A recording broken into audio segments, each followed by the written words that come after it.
रुद्र यूडीआरएनजी बाओ के उकसावे के प्रति उदासीन रहा। उसकी आंखें थोड़ी सिकुड़ गईं और उसके मुंह के कोने पर एक हल्की सी मुस्कान उभर आई, मानो वह सचमुच दूसरे को एक अत्यंत अहंकारी और अज्ञानी व्यक्ति समझता हो। इस यूडीआरएनजी बाओ के चेहरे की बनावट नाजुक थी और होंठ पतले थे, फिर भी वह बेहद घमंडी लग रहा था। देखो मैं तुम्हारे साथ कैसा व्यवहार करता हूँ। जैसे ही उसका शक्तिशाली आभामंडल फैला, यूडीआरएनजी बाओ ने अपना हाथ घुमाया और उसकी हथेली में एक लंबा भाला प्रकट हुआ। तुरंत उसने अपना पैर हिलाया और भाला प्रकाश से जगमगाता हुआ रुद्र की ओर झपटा। स्विश! भाला हवा को चीरता हुआ मानो कोई टूटता हुआ तारा आकाश में सीधे आगे की ओर बढ़ रहा हो। भाले की नोक से तीव्र ऊर्जा फूट पड़ी, जिससे शून्य में लहरें उत्पन्न हुईं। यह ऊर्जा एक ब्लेड की तरह थी जो शून्य को चीरने में सक्षम प्रतीत होती थी, और इसकी गति से लोगों के दिल कांप उठते थे। आत्मा स्वर्ग संप्रदाय के कई युवक अपनी बाहें पार करके खड़े थे और कठोर भाव से आगे खड़े रुद्र को घूर रहे थे। उनमें से कुछ की आंखें तो तिरस्कार से भरी हुई थीं। उनकी राय में वह कोर फॉर्मेशन क्षेत्र के पहले स्तर का एक साधक मात्र था। चाहे वह कितना भी शक्तिशाली क्यों न हो, वह इस यूडीआरएनजी बाओ का मुकाबला कैसे कर सकता था।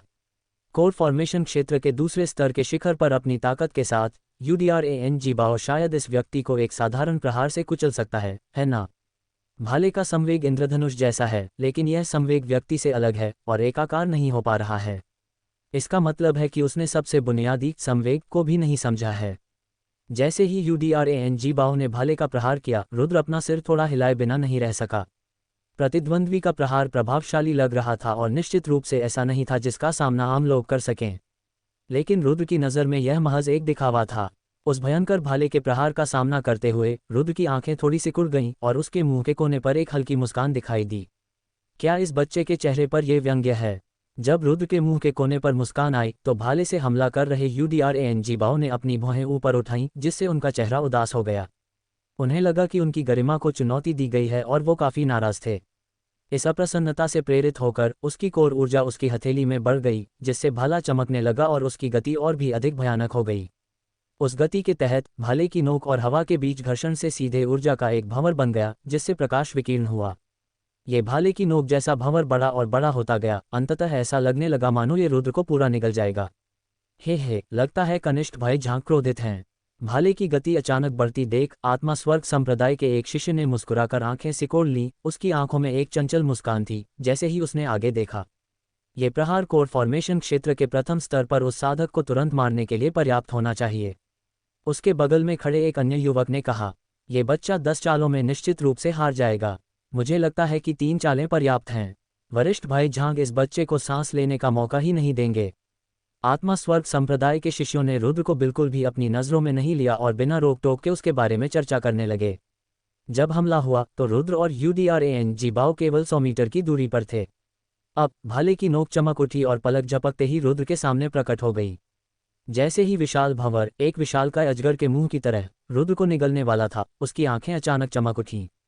मुझे तोड़ दो! रुद्र की आंखें चमक उठीं, उसके होंठ हिले और जैसे ही उसके मुंह से एक हल्की चीख निकली, उसने भी अपने पैर से एक तेज कदम आगे बढ़ाया। फौरन उसने अपना हाथ बढ़ाया, उसे कसकर मुट्ठी में भींचा और भाले की नोक पर मुक्का मारा, जो एक विशालकाय तारों वाले अजगर जैसा था। ध्यान से देखने पर पता चला कि इस मुट्ठी पर आग की लपटें टिमटिमा रही थीं, मानो आग के नमूने लगे हों। टकराना! मुट्ठी चमक उठी और आग की झुलसा देने वाली धारा भयंकर मुट्ठी हवाओं में परिवर्तित होकर आगे बढ़ने लगी।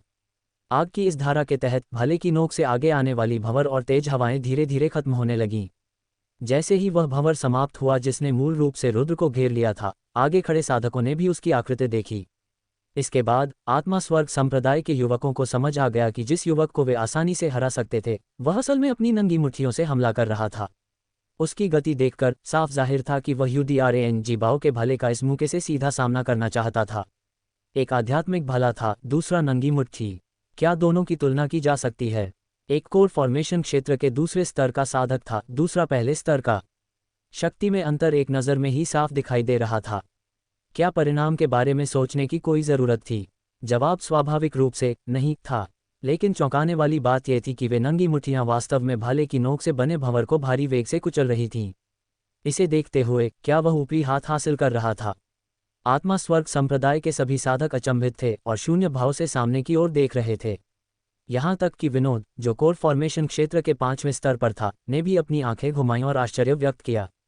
टकराना! प्रचंड मुट्ठी की हवा ने अदम्य वेग के साथ आध्यात्मिक भले के प्रभाव से बने भंवर को चकनाचूर कर दिया, और फिर आत्मा स्वर्ग संप्रदाय के साधकों की स्तब्ध निगाहों के नीचे ये लंबे भाले से हिंसक रूप से टकराया। धमाका! चांदी की तरह चमकती भाले की नोक मुट्ठी से टकराई, जिससे एक बेहद तेज लहर उठी। फिर सबने मुट्ठी से एक चिलचिलाती आग की लौ फूटती देखी, जो अचानक एक भयानक लहर की तरह फैल गई और भाले की नोक को पूरी तरह से अपनी चपेट में ले लिया। जब भाला मुट्ठी पर लगा तो यूडीआरएनजी बाओ को लगा जैसे उसका वार किसी तांबे की दीवार और लोहे के अवरोध से टकराया हो, जो जरा भी भेद नहीं पा रहा था। इसके तुरंत बाद प्रतिद्वंद्वी की मुट्ठी हिली, जिससे एक भयानक गति उत्पन्न हुई जिसने उसे सीधे पीछे धकेल दिया। उसने देखा कि उसका शरीर कांप रहा है, उसके अंगूठे और तर्जनी के बीच की त्वचा फट गई है और ताज़ा खून बह रहा है। इसके बाद आग की एक शक्तिशाली लहर ने उसे उड़ा दिया। आग की तपती धारा उसकी आंखों के सामने आने की कोशिश कर रही थी। तेज गर्मी के कारण उसके कपड़े आग पकड़ने ही वाले थे। सौभाग्य से वह एक कोर फॉर्मेशन क्षेत्र साधक था। उसकी कोर ऊर्जा उसके शरीर के भीतर प्रवाहित हो रही थी, जिससे अग्नि की धाराएं बिखर रही थीं, अन्यथा वह जलकर एक अग्निमय व्यक्ति बन जाता। कितनी भीषण आग की धारा! आग की धारा को बाहर निकालने के बाद यूडीआरएनजी बाओ की आंखों में घोर भय का भाव प्रकट हुआ। वह जमीन से ऊपर चढ़ा, उसके कपड़े अब फटे हुए थे, कुछ स्थानों से अभी भी जलने का बदबूदार काला धुआं निकल रहा था। पहले से नाजुक और खूबसूरत यूडीआरएनजी बाओ को अब किसी भिखारी जैसा दयनीय रूप देखकर आत्मा स्वर्ग संप्रदाय के युवक आश्चर्य से भरे चेहरे के साथ मुंह खोले बिना नहीं रह सके। जैसे ही उनकी आंखें घूमी, एक गहरा विस्मय का भाव उभरा। ऐसा लग रहा था कि उनके लिए ऐसे परिणाम की कल्पना करना भी मुश्किल हो रहा था। कोर फॉर्मेशन क्षेत्र के दूसरे स्तर पर एक साधक अपनी पूरी ताकत का उपयोग करके कैसे पराजित हो सकता है? आश्चर्य के एक संक्षिप्त क्षण के बाद आत्मा स्वर्ग संप्रदाय के युवकों ने अपनी निगाहें आगे चल रहे रुद्र की ओर घुमा लीं। इस समय रुद्र के चेहरे पर कठोरता थी और वह वहीं जड़वत खड़ा था। उसके लंबे बाल लहरा रहे थे और उसकी गहरी आंखें तारों भरी नदी की तरह गहरी थीं, जिससे उनकी गहराई का अंदाजा लगाना मुश्किल हो रहा था। वह बस आगे खड़े आत्मा स्वर्ग संप्रदाय के साधकों को शांति से देख रहा था, जिससे उसके चेहरे पर कोई भी भावनात्मक उतार चढ़ाव देखना मुश्किल हो रहा था। रुद्र की उदासीन उपस्थिति ने अंततः आत्मा स्वर्ग संप्रदाय के युवकों को गंभीरता का एक दुर्लभ संकेत दिखाया। इस बिंदु पर कोई भी बता सकता था कि यह युवक निश्चित रूप से सरल नहीं था। शायद ये सचमुच एक खरगोश था जो काट सकता था। ये बच्चा इतना ताकतवर कैसे हो सकता है? विनोद की आंखें चमक उठीं जब वह सामने खड़े रुद्र को गौर से देख रहा था। यहाँ तक कि वह यूडीआरएनजी बाओ की हार से काफी आश्चर्यचकित थे। अचानक विनोद की आंखें सिकुड़ गईं, मानो उसे कुछ याद आ गया हो, और वह बुदबुदाया, शायद उसके पास अग्नि आत्मा का शरीर है। बड़े भाई झांग! यूडीआरएनजी बाओ दयनीय भाव से पीछे हट गए। उनकी आंखें झपक रही थीं, वे विनोद को एक तरह की पीड़ा से घूर रहे थे। शुरू में तो वह अपने बड़े भाई को कुछ परेशानी से बचाना चाहता था, लेकिन कौन जानता था कि ऐसा हो जाएगा। कोई बात नहीं। यूडीआरएनजी बाओ को इस हालत में देखकर विनोद ने शांति से कहा, इस बच्चे में जरूर कोई हुनर है, मुझे उससे निपटने दो। अचानक विनोद के बगल में एक और युवक आगे बढ़ा। इस युवक ने गहरे हरे रंग का वस्त्र पहना था। कोर फॉर्मेशन क्षेत्र के दूसरे स्तर के शिखर पर उसकी साधना थी और उसका नाम सन्मो रखा गया था। हालांकि इस व्यक्ति की आंखें उदास थीं और उनके भीतर एक आकर्षक उतार चढ़ाव फैल रहा था। आत्मिक शक्ति! इस युवक से उत्पन्न उतार चढ़ाव को महसूस करते हुए रुद्र थोड़ा चौंका। थोड़ी देर रुकने के बाद उसके मुंह के कोने पर एक मुस्कान उभर आई। अब तक साधना करते हुए रुद्र को प्रबल आत्मिक शक्ति वाले लोगों का सामना कम ही हुआ था। अब ऐसे किसी व्यक्ति से मिलना मुलाकात का एक अच्छा अवसर था। मुझे भी पता है कि तुम्हारी आत्मिक शक्ति प्रबल है, क्यों न आज हम आत्मिक शक्ति की तुलना करें। रंजीत बाहर आया, उसकी आंखें चमक उठीं और उसने रुद्र को देखा। उसने रुद्र की अत्यंत प्रबल आत्मिक शक्ति को पहले ही भांप लिया था और उसे परखने के लिए बेचैन था। उन्हें ये कल्पना करना कठिन लगा कि दक्षिणी क्षेत्र में अभी भी लोग आत्मिक शक्ति की साधना कर रहे हैं। आत्मा स्वर्ग संप्रदाय उस मूल्यांकन क्षेत्र में नहीं था जिसमें रुद्र मूल रूप से था। वे दक्षिण पश्चिम क्षेत्र में थे, जो दक्षिणी क्षेत्र का एक उपखंड था, इसलिए ये लोग रुद्र को नहीं जानते थे। आत्मा की शक्ति की तुलना करें। रुद्र मंद मंद मुस्कुराया, फिर उसकी आंखें सिकुड़ गईं और उसने गहरी आवाज में कहा, ठीक है। उन्हें स्वाभाविक रूप से पता था कि इस संप्रदाय के साधक असाधारण हैं। शायद वे दूसरों को इस तरह चुनौती देते थे क्योंकि उनका मानना था कि दूसरों की आत्मिक शक्ति की सिद्धियां अपर्याप्त हैं। हालांकि रुद्र संकेत का आदान प्रदान करना चाहता था, इसलिए इसे कोई फर्क नहीं पड़ा। तो फिर शुरू करते हैं। रंजीत की आंखें ठंडी हो गईं और तुरंत ही उसकी चेतना के सागर से एक शक्तिशाली आत्मिक कंपन उमड़ पड़ा। जैसे ही यह आत्मिक कंपन बाहर निकला, सड़क के ऊपर का शून्य एक स्वर्गीय पर्दे की परत से ढक गया। इसके बाद आत्मा स्वर्ग संप्रदाय के सभी लोगों ने गंभीर भाव प्रकट किए तथा चुपचाप दोनों के बीच युद्ध की प्रतीक्षा करने लगे। उन्होंने नीलामी घर में रुद्र की आत्मिक शक्ति को महसूस किया था। हालांकि उस समय उन्होंने जो आध्यात्मिक भावना प्रकट की थी वह कमजोर थी, इसलिए शाओ युन ने उसे आसानी से हरा दिया। इसलिए इस समय उन्हें इस बात का डर नहीं था कि यह युवक हार जाएगा, बल्कि वे उत्सुकता से भरे हुए थे, मानो ये देखना चाहते हों कि इस क्षेत्र में आत्मा के मार्ग में आत्मा स्वर्ग संप्रदाय से कौन मुकाबला कर सकता है। जब वह शक्तिशाली आत्मिक शक्ति बाहर निकली तो रुद्र की आंखें थोड़ी सिकुड़ गईं। उसने विरोध नहीं किया, बल्कि अपने मन से उसे महसूस किया। यह आत्मा शक्ति बहुत शक्तिशाली है, पहले से ही शीफी बहनों से भी आगे निकल गई है। थोड़ी सी अनुभूति के बाद रुद्र को इस व्यक्ति की शक्ति के बारे में कुछ समझ मिली। इस व्यक्ति की आत्मिक शक्ति इतनी प्रबल थी कि वह कोर फॉर्मेशन क्षेत्र के तीसरे स्तर पर साधारण साधकों को भयभीत कर सकती थी। बेशक अगर ली रावंत या पार्थ जैसे विशेषज्ञों का सामना करना पड़ा तो यह स्पष्ट रूप से अभी भी पर्याप्त नहीं था। आत्मा की ऊर्जा तरंगों में परिवर्तित होकर सभी दिशाओं को अपने में समाहित कर लेती है। ट्रंजीत की आंखें सिकुड़ गईं और मुक्त हुई आत्मा ऊर्जा एक भयानक लहर की तरह बाहर निकली जिसने रुद्र को घेर लिया। यह आक्रमण निराकार था और अन्य लोग इसे देख नहीं सके। हालांकि इस सड़क पर होने के कारण आसपास की आत्मा में उतार चढ़ाव तेज होते हुए महसूस किए जा सकते थे। लोगों के मन को चकनाचूर करने में सक्षम एक शक्ति आगे रुद्र की ओर बढ़ रही थी। यह उतार चढ़ाव कोर निर्माण क्षेत्र के दूसरे स्तर के साधकों को अपने मन पर नियंत्रण खोने और भयभीत करने के लिए पर्याप्त था। यहाँ तक कि कोर फॉर्मेशन क्षेत्र के तीसरे स्तर पर भी साधक थोड़ा प्रभावित होंगे। यद्यपि यह उन्हें पूरी तरह से भयभीत नहीं कर सकता था, लेकिन साधकों के बीच लड़ाई में थोड़ा सा प्रभाव भी अक्सर परिणाम तय कर सकता था। इसलिए जब सन मो ने ये कदम उठाया तो आत्मा स्वर्ग संप्रदाय के सभी साधकों की आंखें उत्साहपूर्ण प्रकाश से चमक उठीं। भयावह आत्मिक शक्ति एक राक्षसी लहर की तरह बरसती थी जो आत्मा को झकझोर देती थी। इस लाभ के साथ ट्रंजीत मूल संरचना के दूसरे स्तर पर कई साधकों को पूरी तरह से पराजित कर सकता था। हालांकि इस तरह के आत्मिक शक्ति दबाव से रुद्र के खिलाफ ज्यादा फायदा नहीं हुआ, जिसके पास भी शक्तिशाली आत्मिक शक्ति थी। चूंकि तुम देखना ही चाहते हो तो चलो मैं तुम्हें अपने तरीके दिखाता हूँ। रुद्र ने अपने मन से समझ लिया, अपने सामने आत्मा के उतार चढ़ाव साफ देख रहा था।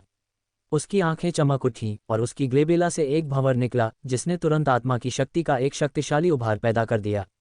यह आत्मिक शक्ति समुद्र के समान विशाल थी, जिसने ट्रंजीत से आने वाली आत्मिक बाधा को तुरंत रोक दिया। फिर रुद्र के एक विचार से विशाल आत्मिक शक्ति खींचती हुई प्रतीत हुई, जो लगातार एक विशाल ब्लेड में संघनित होती जा रही थी। आत्मासार ब्लेड। रुद्र का चेहरा गंभीर था, उसकी आंखें तेज थीं, मानो कोई सम्राट दुनिया का जायजा ले रहा हो। एक हल्की चीख के बाद सोल एसेंस ब्लेड तेजी से आगे बढ़ा, हवा में तेजी से आगे बढ़ता हुआ, ट्रंजीत के हमले से कम नहीं, बल्कि शायद उससे भी ज्यादा तेज गति से।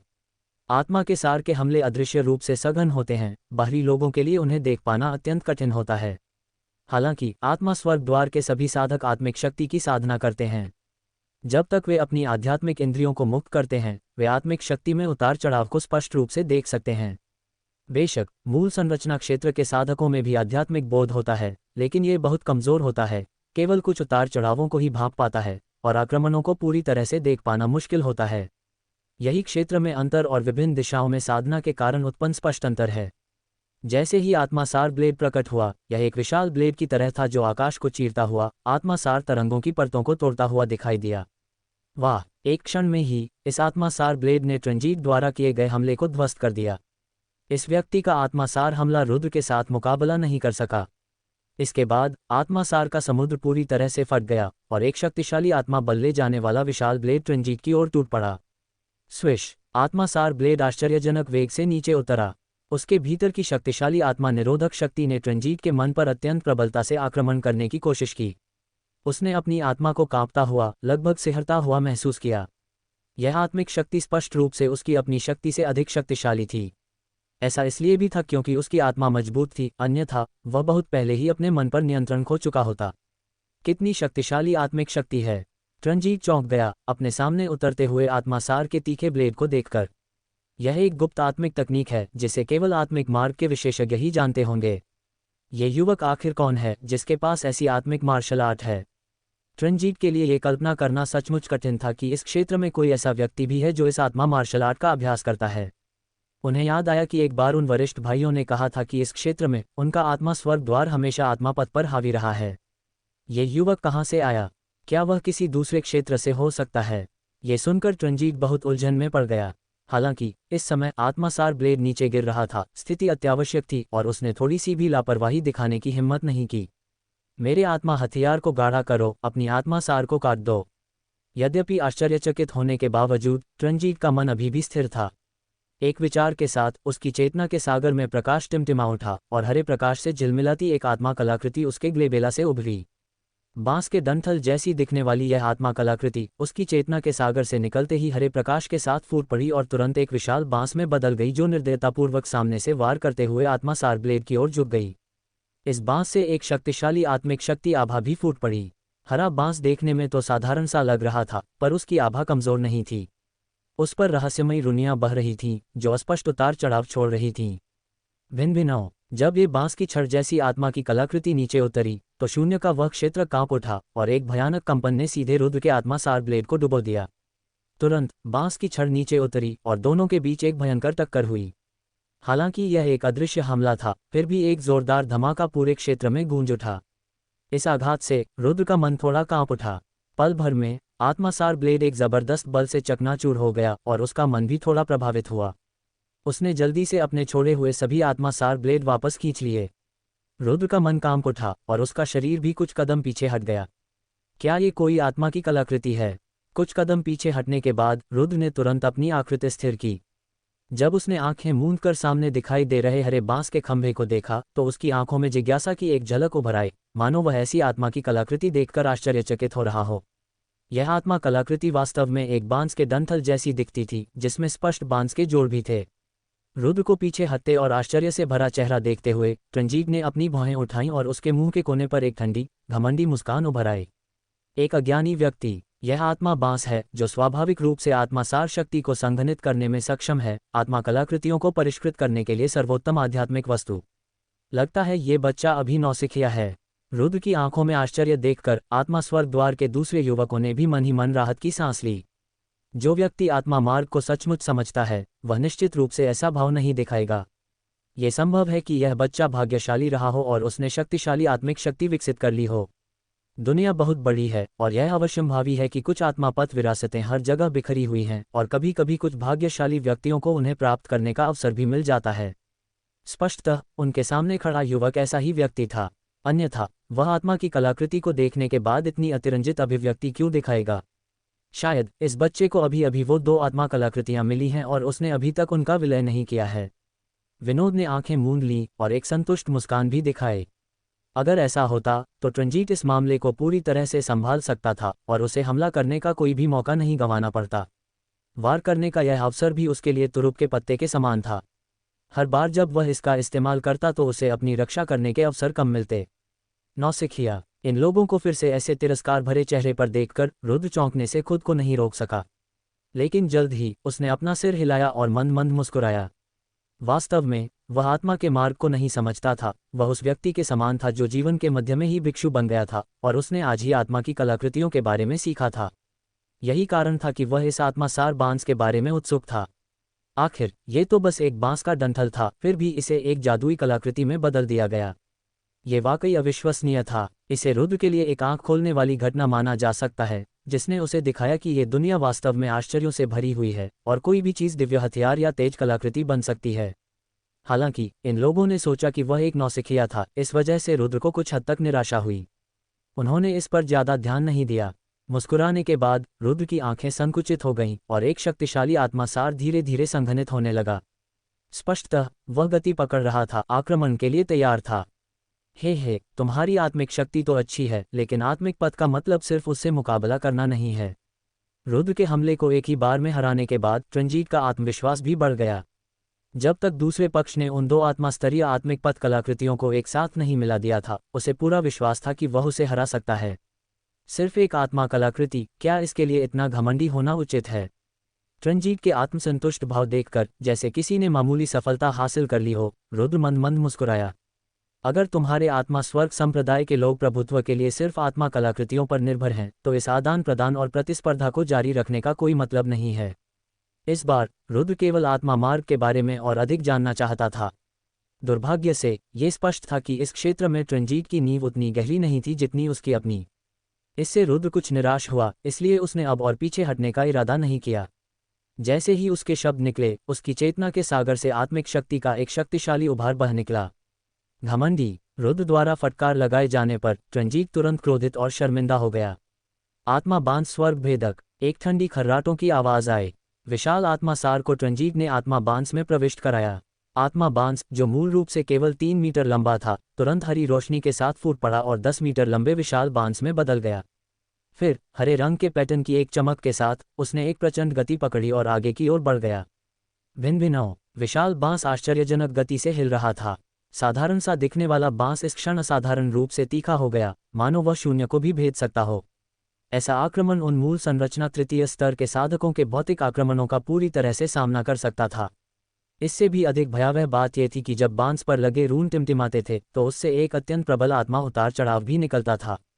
इस आत्मा के उतार चढ़ाव की निवारक शक्ति के तहत यह डर था कि मूल संरचना के तीसरे स्तर पर पार्थ और अन्य लोगों को छोड़कर बहुत कम लोग अपना धैर्य बनाए रख पाएंगे। आज मैं तुम्हें दिखाता हूं कि आत्मापथ मार्शल आर्ट क्या होती है।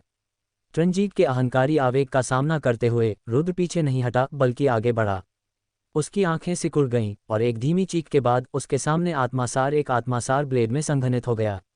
हालांकि इस बार इस आत्मासार ब्लेड के भीतर एक निश्चित गति संघनित हो रही थी। ये विभिन्न मार्शल दाव गतियां थीं जिन्हें रुद्र ने पहले ही समझ लिया था। इस गति के प्रकट होने के साथ ही आसपास के वायुमंडलीय उतार चढ़ाव कुछ अजीब हो गए। ऐसा लग रहा था कि आसपास की हवा भी रुद्र से प्रभावित थी। कितना गहरा एहसास है। दूर एक ऊंचे मंच पर पोनल की आंखें चमक उठीं, जिससे उसका आश्चर्य से भरा चेहरा प्रकट हुआ। उसके बगल में हुआंग फेईजियांग ने भी आश्चर्य व्यक्त किया। हुआंग फेईजियांग ने कुछ आश्चर्य के साथ कहा, ऐसा लगता है कि यह व्यक्ति आत्मा मार्शल आर्ट में एक प्रकार की गति को एकीकृत कर रहा है। जब रुद्र नीलामी घर से निकला तो वे पहले से ही उसका पीछा कर रहे थे। बात बस इतनी थी कि ये दोनों बहुत घमंडी थे और उन्हें नहीं लगा कि उन्हें ऐसे युवा व्यक्ति से व्यक्तिगत रूप से निपटने की आवश्यकता है, इसलिए उन्होंने विनोद को आगे बढ़ने दिया। लेकिन अब रुद्र के प्रदर्शन ने उन्हें आश्चर्यचकित कर दिया और उनके दिलों में भी सदमे का एक संकेत उभर आया।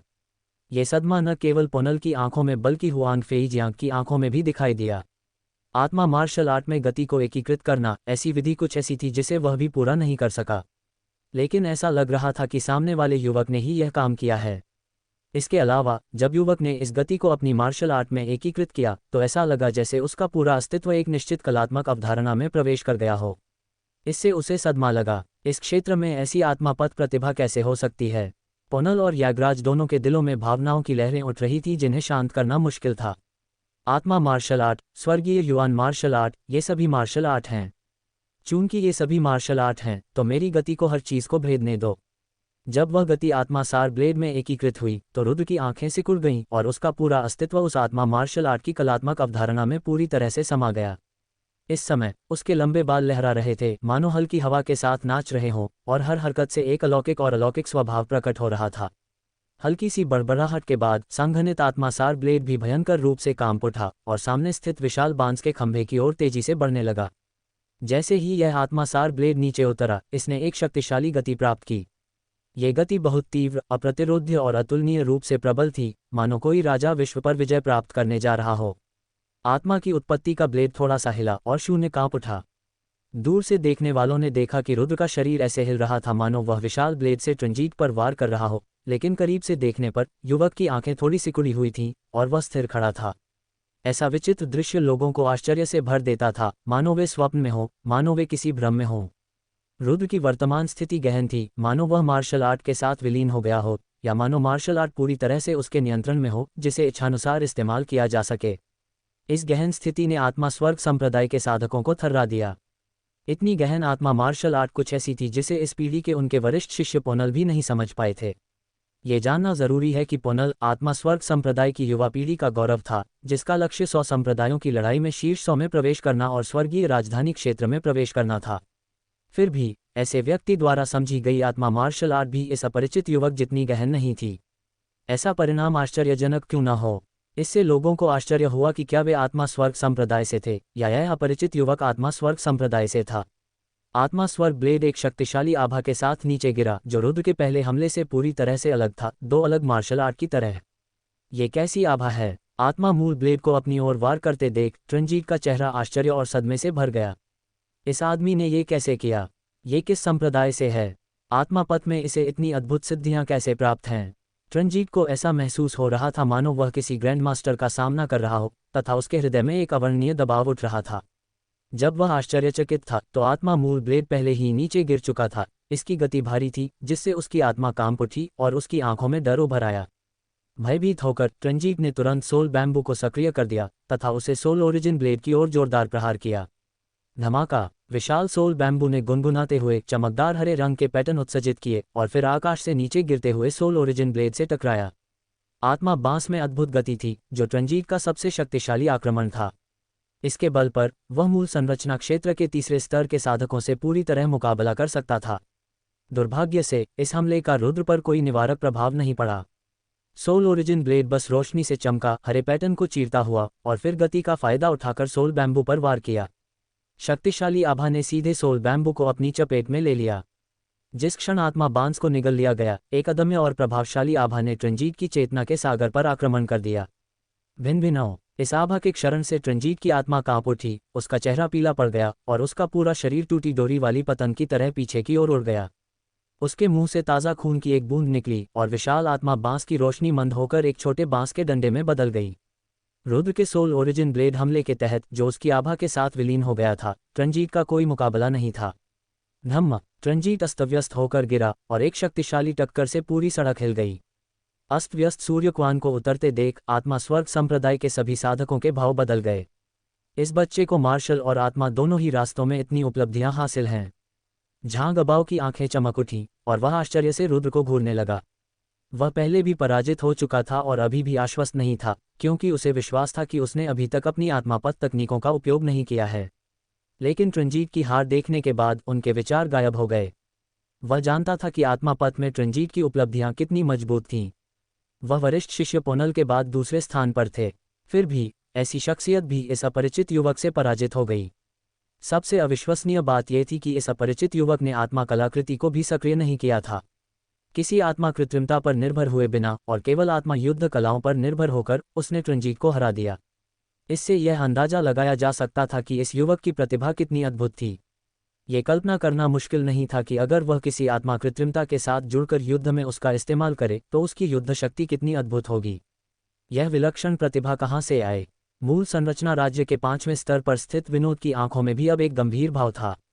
इन 2 लड़ाइयों के बाद उसे रुद्र को एक नए नजरिए से देखना पड़ा। वह सचमुच एक प्रतिभाशाली व्यक्ति था। पहले मैच में एक विशिष्ट मार्शल आर्ट प्रतियोगिता में मूल संरचना क्षेत्र के पहले स्तर पर इस युवक ने झांग अबाव को हराया, जो मूल संरचना क्षेत्र के दूसरे स्तर पर था। इस मैच में असाधारण क्षमता दिखाई दी। दूसरे मैच में आत्मापथ में उन्होंने ट्रंजीत को हराया, जिसने केवल मार्शल आर्ट पर भरोसा करके अपनी आत्मा कलाकृति को सक्रिय किया था। इस मैच ने यह प्रदर्शित किया कि आत्मापथ में उनकी प्रतिभा कितनी आश्चर्यजनक थी। चाहे साधारण मार्शल पथ हो या आत्मिक पथ, किसी भी पहलू में ऐसी प्रतिभा का होना किसी के लिए भी आधिपत्य जमाने के लिए पर्याप्त है। लेकिन इस युवक ने दोनों ही रास्तों पर ऐसा प्रदर्शन किया कि भला कौन उसे कम आंकने की हिम्मत कर सकता है। इसलिए भले ही विनोद मूल संरचना क्षेत्र के 5वें स्तर में प्रवेश कर चुका था, लेकिन अब जब उसने रुद्र को देखा तो उसकी निगाहें आशंका से भर गईं। वरिष्ठ भाई हुआंग, क्या आपको यकीन है कि इस दक्षिणी क्षेत्र में कोई भी ऐसा नहीं है जो आत्मा मार्ग में हमारे आत्मा स्वर्ग संप्रदाय का मुकाबला कर सके? कुछ ही दूर ऊंचे मंच पर पोनल की गहरी आंखें चमक उठीं। इस समय उसके हृदय में भी लहरें उठ रही थीं। अपनी शक्तिशाली आध्यात्मिक धारणा से उन्होंने स्पष्ट रूप से यह पता लगा लिया कि इस अपरिचित युवक की आत्मिक मार्ग में प्रतिभा उनकी अपनी प्रतिभा से भी अधिक प्रबल थी। इस खोज से पोनल के लिए शांत रहना मुश्किल हो गया। सचमुच पूरे दक्षिणी क्षेत्र में केवल हमारा आत्मा स्वर्ग संप्रदाय ही आत्मा मार्ग में विशेषज्ञ है। यागराज की आंखें चमक उठीं और उनका चेहरा आश्चर्य से भर गया। उन्हें भी इस अपरिचित युवक के मूल का अनुमान लगाना मुश्किल हो रहा था, और आत्मा मार्ग में उसकी उपलब्धियां इतनी अद्भुत कैसे थीं? क्या ये हो सकता है कि वह कहीं और से आया हो? पोनल ने कड़ी भौहें चढ़ाते हुए पूछा। यह असंभव है, यागराज ने अपना सिर हिलाया और कहा, आप अभी अभी दक्षिण पश्चिम क्षेत्र से यहाँ पहुँचे हैं। अगर वह कहीं और से आया है तो इतनी जल्दी यहाँ कैसे आ गया? ये युवक दक्षिणी क्षेत्र का होना चाहिए और इसी दक्षिणी क्षेत्र का निवासी भी होना चाहिए। ये सच है। ये सुनकर पोनल ने सिर हिलाया। गहन युआन युद्ध क्षेत्र विशाल था। पूर्वी क्षेत्र या अन्य क्षेत्रों से यहाँ केवल 10 दिन या आधे महीने में आना संभव नहीं था। इसके अलावा उन लोगों को यहाँ आने के लिए हजारों मील की यात्रा करने की भी आवश्यकता नहीं थी। गहन युआन युद्ध क्षेत्र में लगभग हर क्षेत्र में प्राचीन खंडहर दिखाई दिए। सामान्यतः विभिन्न संप्रदायों के साधक उन क्षेत्रों में घूमते रहते थे जिनसे वे परिचित होते थे। मुझे आश्चर्य है कि वह किस संप्रदाय से है। हुआंग फेइजियांग की आंखें चमक उठीं और उनमें जिज्ञासा की झलक उभरी। ये दोनों रुद्र पर नजर रख रहे थे, लेकिन उनके कोई कदम उठाने का कोई संकेत नहीं था। सड़क पर ट्रंजीत को हराने के बाद रुद्र का मन उत्तेजित हो गया और उसने अपनी चेतना के सागर में सारी आत्मा का सार एकत्र कर लिया। अपनी आत्मा को वापस लेने के बाद वह शांत खड़ा रहा, हल्की हवा को अपने वस्त्रों को लहराने दिया। उन्होंने वर्तमान स्थिति के बारे में कोई चिंता नहीं दिखाई। वास्तव में अपनी शक्तिशाली आत्मा के उतार चढ़ाव के साथ रुद्र ने पहले ही यागराज और पोनल को युद्ध को कुछ ही दूरी से देखते हुए खोज लिया था। वरिष्ठ भाई झांग। इस समय ट्रंजीत खड़ा हुआ और जल्दी से विनोद के पास चला गया। अभी अभी हुई लड़ाई के बाद वह पहले से ही रुद्र के प्रति भय से भर गया था। इस प्रकार का आत्मास्तरीय दमन अन्य आभा दबावों की तुलना में कहीं अधिक अविस्मरणीय था। लगता है इस बार मेरे पास कार्रवाई के अलावा कोई विकल्प नहीं है। विनोद की आंखें चमक उठीं और उसके हाथ, जो उसकी पीठ के पीछे बंधे हुए थे, अंततः नीचे गिर गए। 2 लड़ाइयों का अवलोकन करने के बाद उन्हें यह एहसास हो गया था कि उनके छोटे भाई अब इस युवक का मुकाबला नहीं कर सकते। हालांकि वह अभिनय का अपना मौका बर्बाद नहीं करना चाहते थे, लेकिन अब उनके पास ऐसा करने के अलावा कोई विकल्प नहीं था। विनोद ने एक और कदम आगे बढ़ाया और 5वें स्तर के मूल संरचना क्षेत्र के साधक की आभा ने रुद्र पर पहाड़ की तरह दबाव डाला। मैं मानता हूं कि तुम बहुत ताकतवर हो, एक प्रतिभाशाली व्यक्ति हो, लेकिन इस गहन युवान युद्ध क्षेत्र में कई बार प्रतिभाशाली लोगों के असमय ही मर जाने के उदाहरण मिलते हैं। अगर तुम जीवित रहना चाहते हो तो आज्ञाकारी होकर उन 2 आत्मिक कलाकृतियों को सौंप दो, वरना मुझे खुद कार्रवाई करनी पड़ेगी।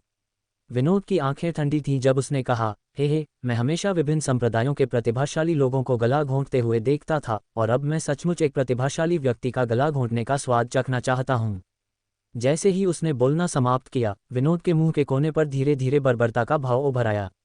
उसी समय शक्तिशाली आभा एक राक्षसी ज्वार की लहर की तरह रुद्र की ओर बह गई।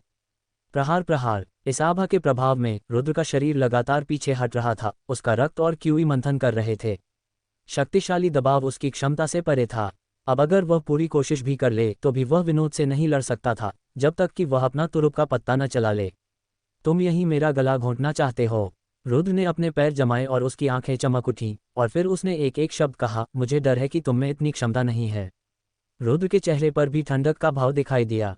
इस समय उसकी शक्ति अपर्याप्त थी, फिर भी उसे इतना अपमानित किया जा रहा था, जिससे उसका हृदय क्रोध से भर गया।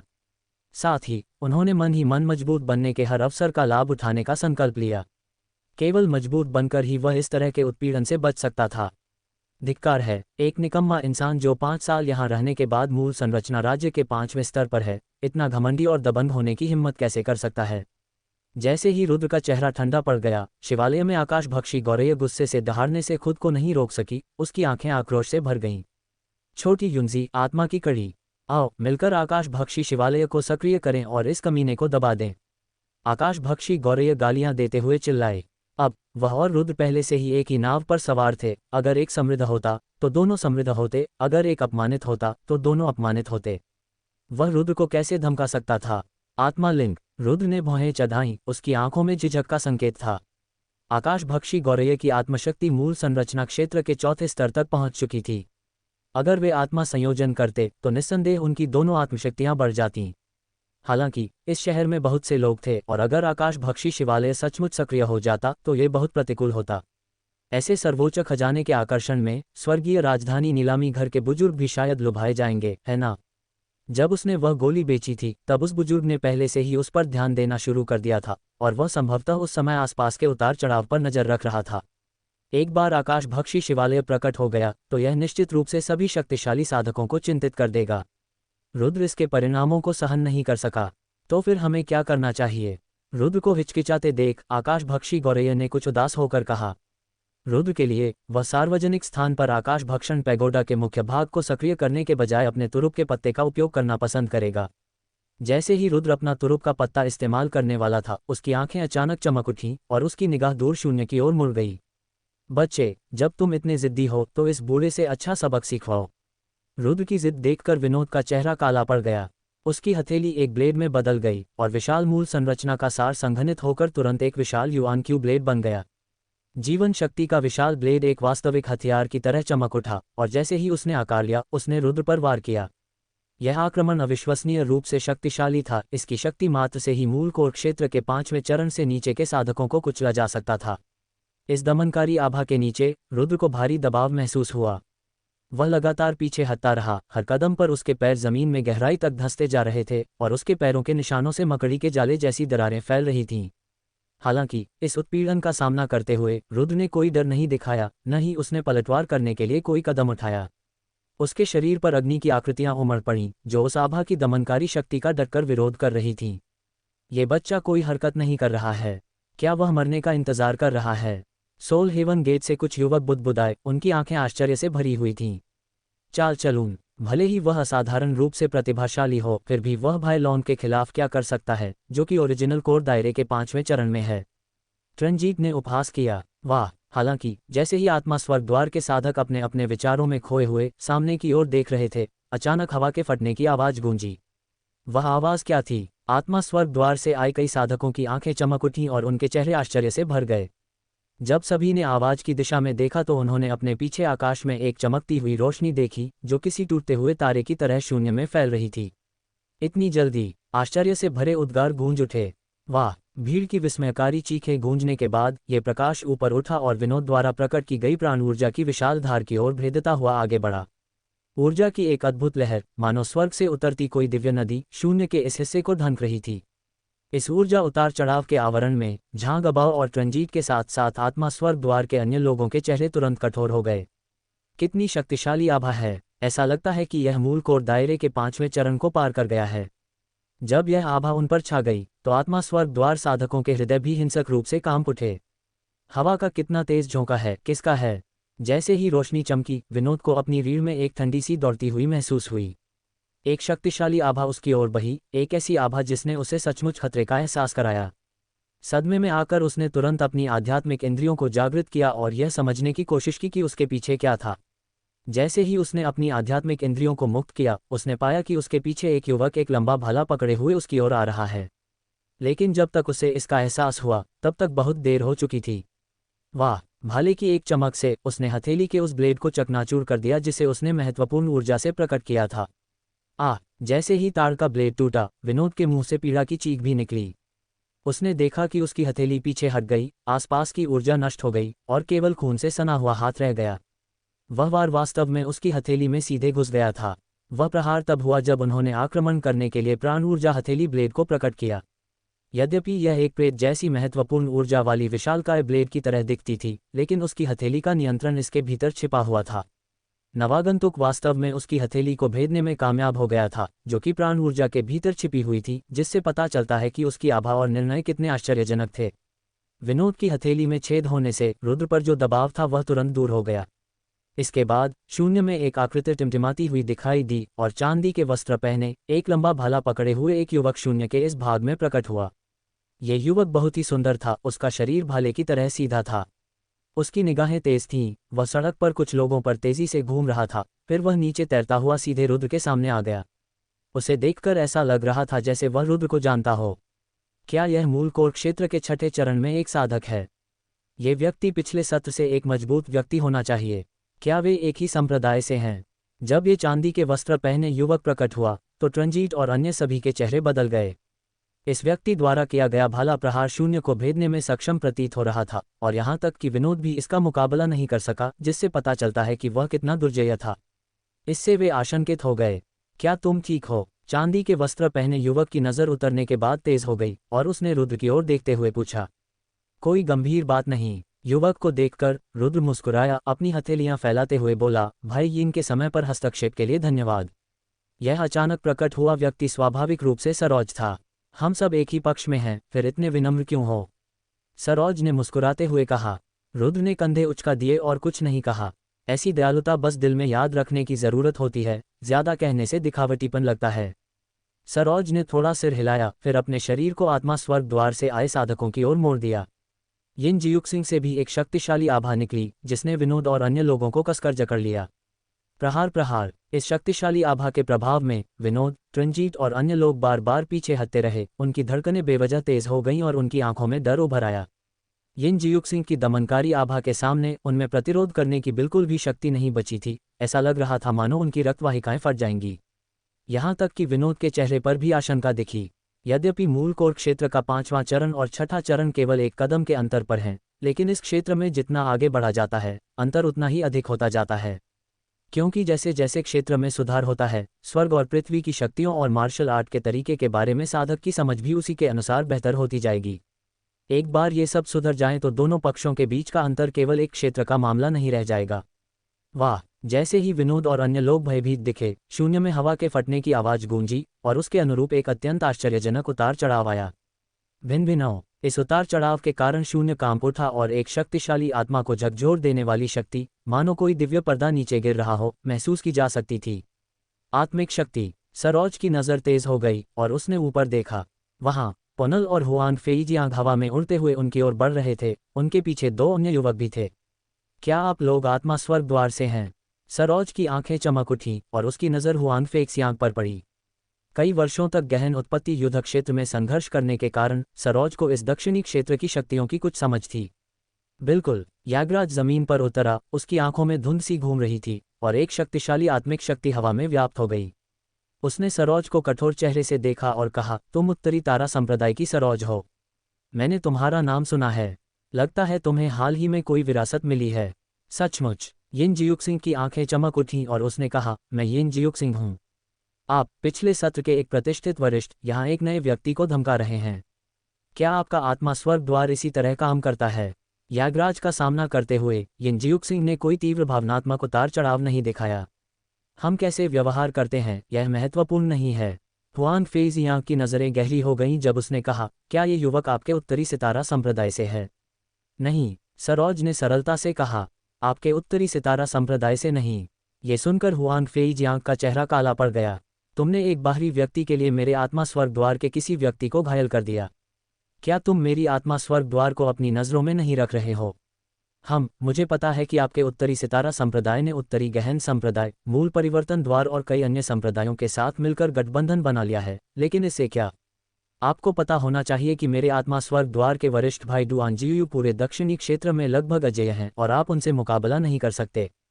डुआन जियुयू। यिन जियुक्सिंग की आंखों में ठंडक का भाव दिखाई दिया और उसने कहा, क्या वह मध्य क्षेत्र में नहीं गया था? अगर मेरा बड़ा भाई भी मध्य क्षेत्र में चला गया तो क्या हुआ? यागराज ने ठंडे स्वर में कहा, 5 साल की अवधि पूरी होते ही हम सभी को मध्य क्षेत्र में जाना होगा और प्रोफाउंड ओरिजिन सिटी में टेलीपोर्टेशन एरे के जरिए इस जगह को छोड़ना होगा। उस समय मुझे डर है कि तुम्हारा सुरक्षित निकल पाना मुश्किल होगा। तो अगर आप अभी चले गए तो हम मान लेंगे कि ऐसा कभी हुआ ही नहीं। हुआन फेईजियांग के शब्दों में धमकी थी। दरअसल इस समय उसे भी सिरदर्द हो रहा था, लेकिन अब जब बात यहाँ तक पहुँच गई है तो वह पीछे नहीं हट सकता था। वरना अगर यह बात फैल गई तो लोग सोचेंगे कि उनका आत्मा स्वर्ग द्वार यिन जियुक्सिंग से डर गया है। अगर वे उसे अपनी मर्जी से पीछे हटने पर मजबूर कर सकते हैं तो वे भी स्थिति का फायदा उठाकर पद छोड़ सकते हैं। जहां तक सरोज से लड़ने की बात है, हुआन फेईजियांग को जीत का भरोसा नहीं था। उस पिछले प्रहार से ऐसा लग रहा था कि सरोज मूल कोर क्षेत्र के 6ठे चरण में एक साधारण साधक के बराबर नहीं था। क्या तुम मुझे धमकी दे रहे हो? हुआन फेईजियांग की बातें सुनकर सरोज की निगाहें भी ठंडी पड़ने लगीं। कोई धमकी नहीं, बस कह रहा हूं कि खुद पर मुसीबत मत लाना।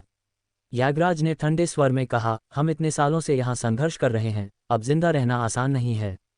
उसने इशारा किया कि अगर सरोज ने दखल दिया तो उसे बड़ी मुसीबत का सामना करना पड़ेगा। हे मैं यिन जियुक्सिंग, जिंदा रहूं या मर जाऊं, मुझे डर है कि यह तुम्हारे बस की बात नहीं है। यिन जियुक्सिंग आसमान की ओर हंसा, उसके लंबे बाल लहरा रहे थे। हालांकि वह हंस रहा था, लेकिन उसकी आंखों में धीरे धीरे एक बेहद खौफनाक हत्या का भाव उभर रहा था। स्पष्टतः हुआन फेईजियांग के धमकी भरे शब्दों ने सरोज को क्रोधित करना शुरू कर दिया था। तुम? सरोज को इतना जिद्दी देखकर हुआन फेईजियांग की आंखें गुस्से से चमक उठीं।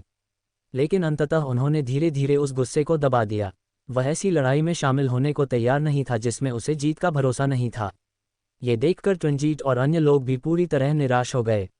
उन्होंने सड़क को अवरुद्ध करने और खजाने को जब्त करने की योजना बनाई थी, लेकिन ये कैसे हुआ? इससे वे अत्यंत निराश हो गए तथा उनके हृदय में अव्यक्त क्रोध उमड़ पड़ा। विशेषकर विनोद, जिन्होंने आक्रमण करने का अवसर गंवा दिया और यहाँ तक कि उन्हें चोटें भी आईं। लेकिन वह अब उस युवक के साथ और अधिक व्यवहार नहीं कर सकता था। बाहर निकलो। जैसे ही हुआन फेईजियांग और अन्य लोग हिचकिचाए, प्रकाश और छाया फिर से शून्य में टिमटिमाने लगे।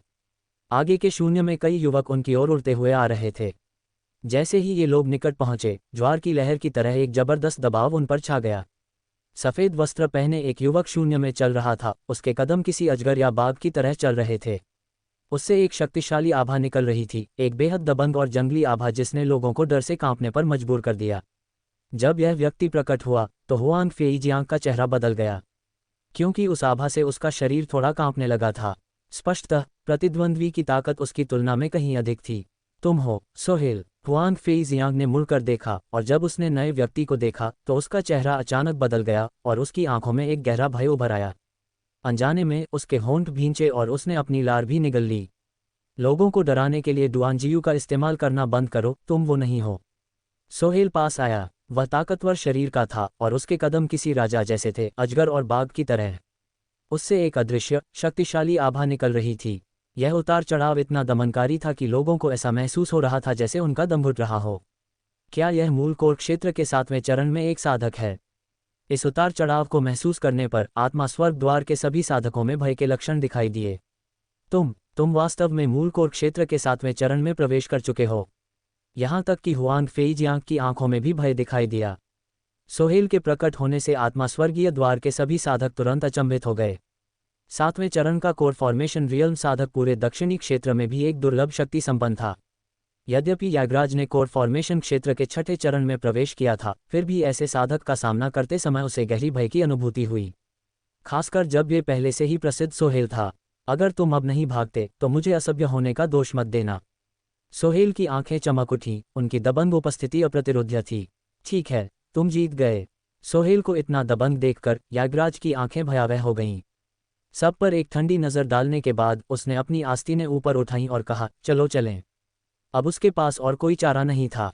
7वें चरण के कोर फॉर्मेशन क्षेत्र के साधक से उसका मुकाबला नहीं हो सकता था। विनोद ने रुद्र को एक भयावह नज़र से देखा, फिर एक इंद्रधनुषी रोशनी में बदल गया और चला गया। जैसे ही ये लोग चले गए, शून्य में आकृतियां टिमटिमाने लगी और सोहेल के पास 1 दर्जन से अधिक युवा लोग दिखाई दिए। तुरंत ही ये युवा लोग सोहेल के पीछे चले गए और रुद्र के पास उतर गए। ये युवा कोई और नहीं बल्कि पार्थ, एनकिए और अन्य लोग थे। इन लोगों को आते देख रुद्र थोड़ा मुस्कुराया। जब आत्मा स्वर्गीय द्वार से आए साधकों ने उसे रोका तो वह पहले ही अपने कमर टोकन के साथ वीरान गठबंधन से संपर्क कर चुका था। मूल रूप से रुद्र ने सोचा था कि यह वांग जी होगा जो आएगा, और उसने उम्मीद नहीं की थी कि सरोज और अन्य लोग इस जगह पर दौड़ेंगे। ये कुछ लोग तो पहले ही व्यापार के सिलसिले में बाहर जा चुके थे।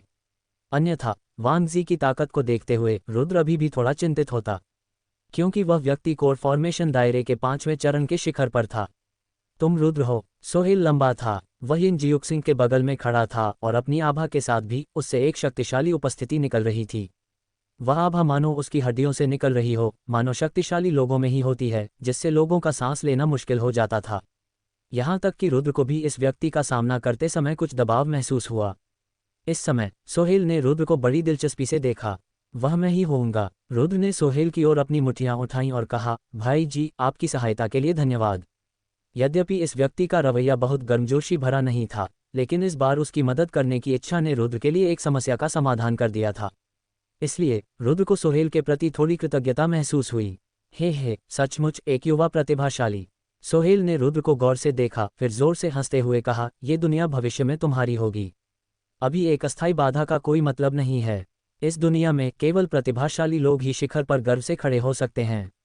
सोहेल ने ज्यादा कुछ नहीं कहा, लेकिन उनके शब्दों में प्रोत्साहन की भावना थी। हाँ, रुद्र ने सिर हिलाया, ये जानते हुए कि सोहेल स्वाभाविक रूप से हाल की घटना का उल्लेख कर रहा था। जूनियर भाई जियाओ इस युग की एक दुर्लभ प्रतिभा है, कठिनाइयां ही उसे आगे बढ़ाएंगी, वान जिंगशान ने मुस्कुराते हुए कहा। ऐसी स्थिति में चलो वापस चलते हैं, सरोज ने कहा।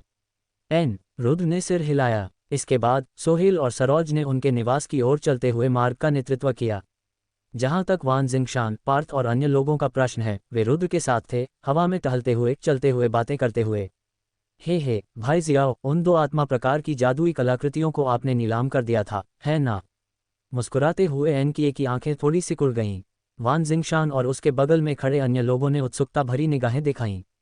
वे ये भी सोच रहे थे कि उन 2 खजानों को किसने जीता था।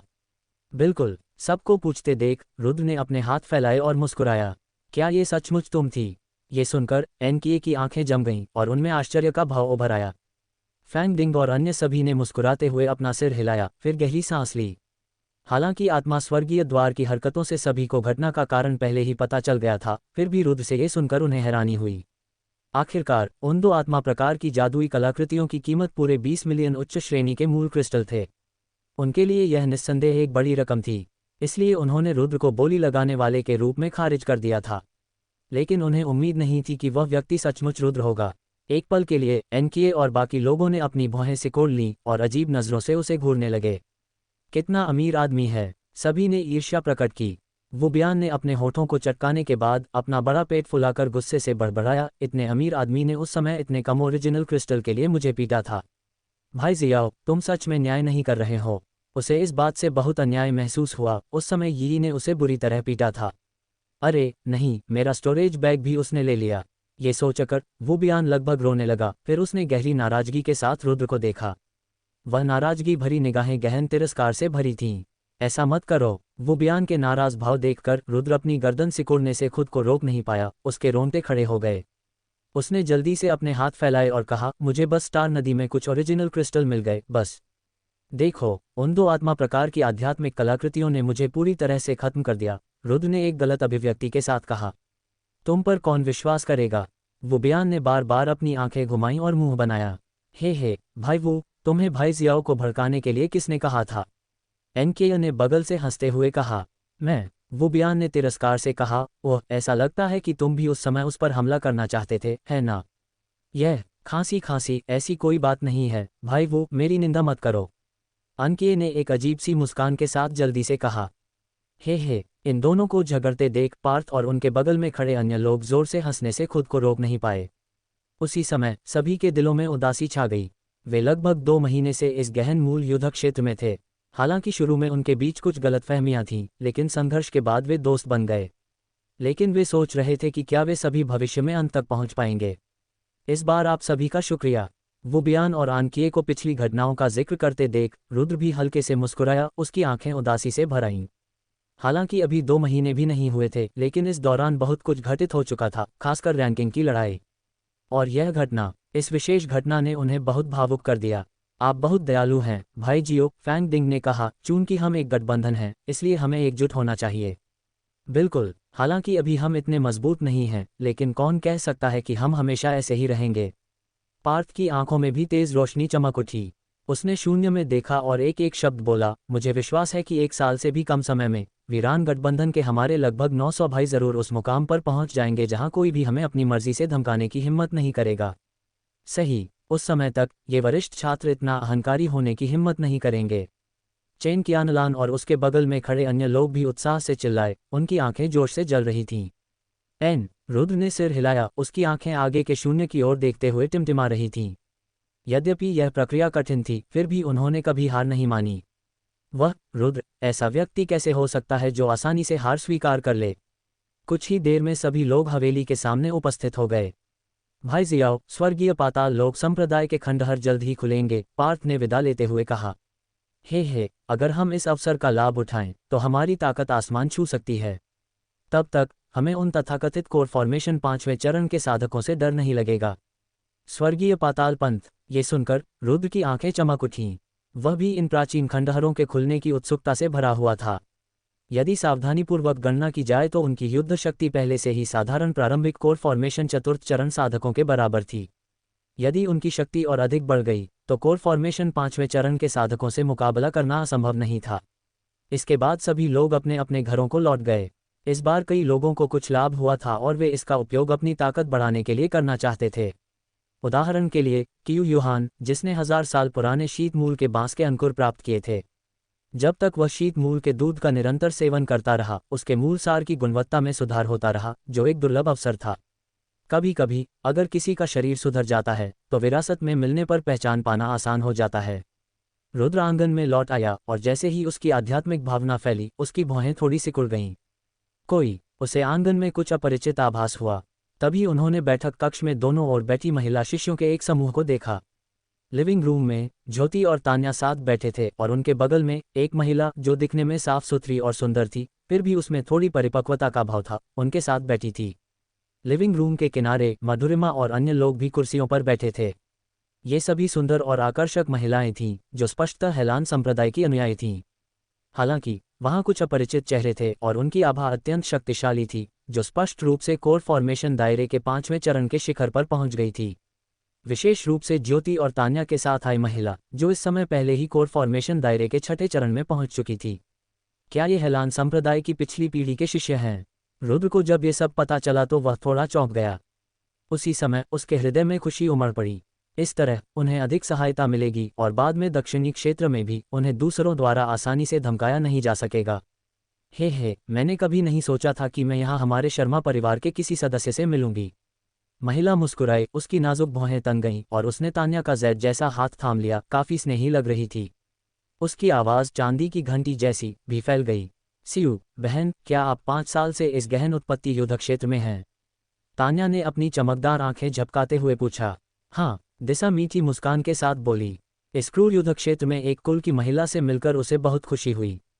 यद्यपि ज्योति और तान्या मुख्य कबीले से नहीं थे, फिर भी वे एक ही वंश से थे और अब उनकी मुलाकात काफ़ी अंतरंग महसूस हुई। बहन सियू, क्या आपने अभी कहा कि हमारे लिए महिलाओं के लिए उपयुक्त एक प्राचीन खंडहर खुलने वाला है? क्या ये सच है? ज्योति ने आंखें झपकाईं और अपनी कुल बहन की ओर उत्सुकता से देखा। सचमुच? ज्योति को पूछते देख यान सियू के खूबसूरत चेहरे पर एक दुर्लभ गंभीरता झलक उठी और उसने गंभीरता से कहा, ये खंडहर लोकसिया संप्रदाय नामक एक प्राचीन संप्रदाय का है। अंदर कई विरासतें हैं जो हम महिलाओं के लिए बेहद उपयुक्त हैं। इसलिए ये जानने पर कि दक्षिणी क्षेत्र रैंकिंग युद्ध समाप्त हो गया है, हम तुरंत यहाँ पहुंचे और आप सभी को इस खंडहर का पता लगाने के लिए लाना चाहते थे। इस तरह भले ही आप स्वर्गीय राजधानी क्षेत्र में प्रवेश न कर सकें, फिर भी भविष्य में बाहर जाने पर आप हमारे हेलान संप्रदाय की रीढ़ बन सकते हैं। यदि हमारा हेलान संप्रदाय आत्म सुधार के लिए प्रयास नहीं कर सकता, तो मुझे डर है कि भविष्य में अपनी उचित गरिमा बनाए रखना मुश्किल होगा। ये बात कहते हुए वह खुद को थोड़ा सा आह भरने से नहीं रोक सकी। चाहे दक्षिणी सीमा हो या गहन मूल युद्ध क्षेत्र, उनका हेलान संप्रदाय हमेशा नुकसान में रहा। इससे उसका दिल थोड़ा उदास हो गया। यांग सियू की बातें सुनकर मधुरिमा और उनके साथ खड़े अन्य लोगों की आंखों में आशा की एक झलक थी। यदि वे अपनी समग्र शक्ति में सुधार कर सकें तो वे प्राचीन खंडहरों का भी सामना कर सकेंगे, चाहे वे कितने भी खतरनाक क्यों न हों। खंडहर कब खुलेंगे? मधुरिमा ने पूछा। यान सियू ने कहा, शायद आधे महीने में हो जाएगा। सफ़र लंबा है, इसलिए हमें तुरंत निकलना होगा। तुरंत रवाना हो जाओ। ये सुनकर तान्या की नाजुक भौहें थोड़ी सिकुड़ गईं। ऐसा लग रहा था जैसे वह अनिच्छुक हो। क्या हुआ? लड़की के अनिच्छुक भाव को देखकर दिशा पूरी तरह से हैरान हो गया। वह शायद अपने भाई रुद्र को छोड़ने के लिए अनिच्छुक है। उनके बगल में खड़ी हेलान संप्रदाय की एक महिला शिष्या ने चिढ़ाते हुए कहा। ज्योति, जो पास में ही थी, ने पहले ही गुप्त रूप से इस अवसर का लाभ उठाने का मन बना लिया था। हम कल सीनियर सिस्टर के साथ रवाना होंगे, ज्योति ने कहा। उसकी खूबसूरत आंखें दृढ़ संकल्प के साथ झपक रही थीं। कल? तान्या ने अपने छोटे होंठों को थोड़ा अनिच्छुक होकर दबाया। यदि हम पर्याप्त रूप से मजबूत नहीं होंगे तो हम केवल बोझ बन जाएंगे। ज्योति ने गंभीरता के साथ अपने बगल में तान्या की ओर देखा और कहा, अभी मनमानी करने का समय नहीं है। ओह, तान्या ने हल्के से सिर हिलाया। हालांकि वह हिचकिचा रही थी, फिर भी वह अपनी बहन की बात मान रही थी। ठीक है, तुम सब आज तैयारी करो और हम कल चलेंगे। ये देखकर दिशा ने आसपास का माहौल देखा। उसकी नज़र अंततः मधुरिमा और अन्य लोगों पर पड़ी और पूछा, क्या आप में से किसी को कोई आपत्ति है? बेशक, हमें कोई आपत्ति नहीं है, मधुरिमा ने मीठी मुस्कान के साथ कहा। सब कुछ सीनियर सिस्टर द्वारा तय किया जाएगा। अब तक मधुरिमा ने भी स्वर्ग की प्रिय पुत्री होने का अपना अभिमान त्याग दिया था। इस समय वह केवल इन वरिष्ठ बहनों पर ही भरोसा कर सकती थी। ठीक है, दिशा ने संतुष्टि से सिर हिलाया, फिर सभी को अलविदा कहा। इसके बाद मधुरिमा और अन्य लोग भी ज्योति बहनों के साथ कुछ सुखद बातचीत करने के बाद चले गए। रुद्र ने अपनी आध्यात्मिक समझ से ये सब ग्रहण कर लिया। हालांकि वह बस अपने कमरे में चला गया और इसके बारे में पूछताछ नहीं की। सभी के तितर बितर हो जाने के बाद ज्योति धीरे धीरे रुद्र के कमरे की ओर चला गया। जहां तक तान्या की बात है, वह बबलू को पकड़े हुए थी। उसका छोटा सा मुंह सिकुड़ा हुआ था। वह थोड़ी उदास दिख रही थी। चरमराहट। इससे पहले कि ज्योति दरवाजे तक पहुंच पाता, रुद्र ने पहले ही उसे धक्का देकर खोल दिया और बाहर चला गया। रुद्र को बाहर आते देख ज्योति की आंखों में आश्चर्य झलक आया। उसके होंठ बोलने के लिए खुले लेकिन फिर रुक गए। उसकी आवाज़ थोड़ी घुटी हुई थी। उन्होंने इस युवक के लिए इस गहन सार युद्ध क्षेत्र में आने के लिए अपने जीवन को जोखिम में डाल दिया था, लेकिन अब वे फिर से अलग होने वाले थे। इससे एक अकथनीय दुख उत्पन्न हुआ। हालांकि इतना कुछ अनुभव करने के बाद ज्योति ने भी ताकत के महत्व को समझा, इसलिए उसे हर अवसर का लाभ उठाना पड़ा। यद्यपि रुद्र के साथ रहना और स्वर्गीय अंडरवर्ल्ड संप्रदाय के खंडहरों में जाना अभी भी अवसर प्रदान करता है, लेकिन महान भाग्य प्राप्त करना मुश्किल होगा। दिशा और अन्य लोगों के साथ यह अलग था, क्योंकि सूर्यास्त बादल संप्रदाय महिलाओं के लिए एक संप्रदाय था और इसके अंदर अधिक अवसर होंगे। मुझे पहले से ही पता था।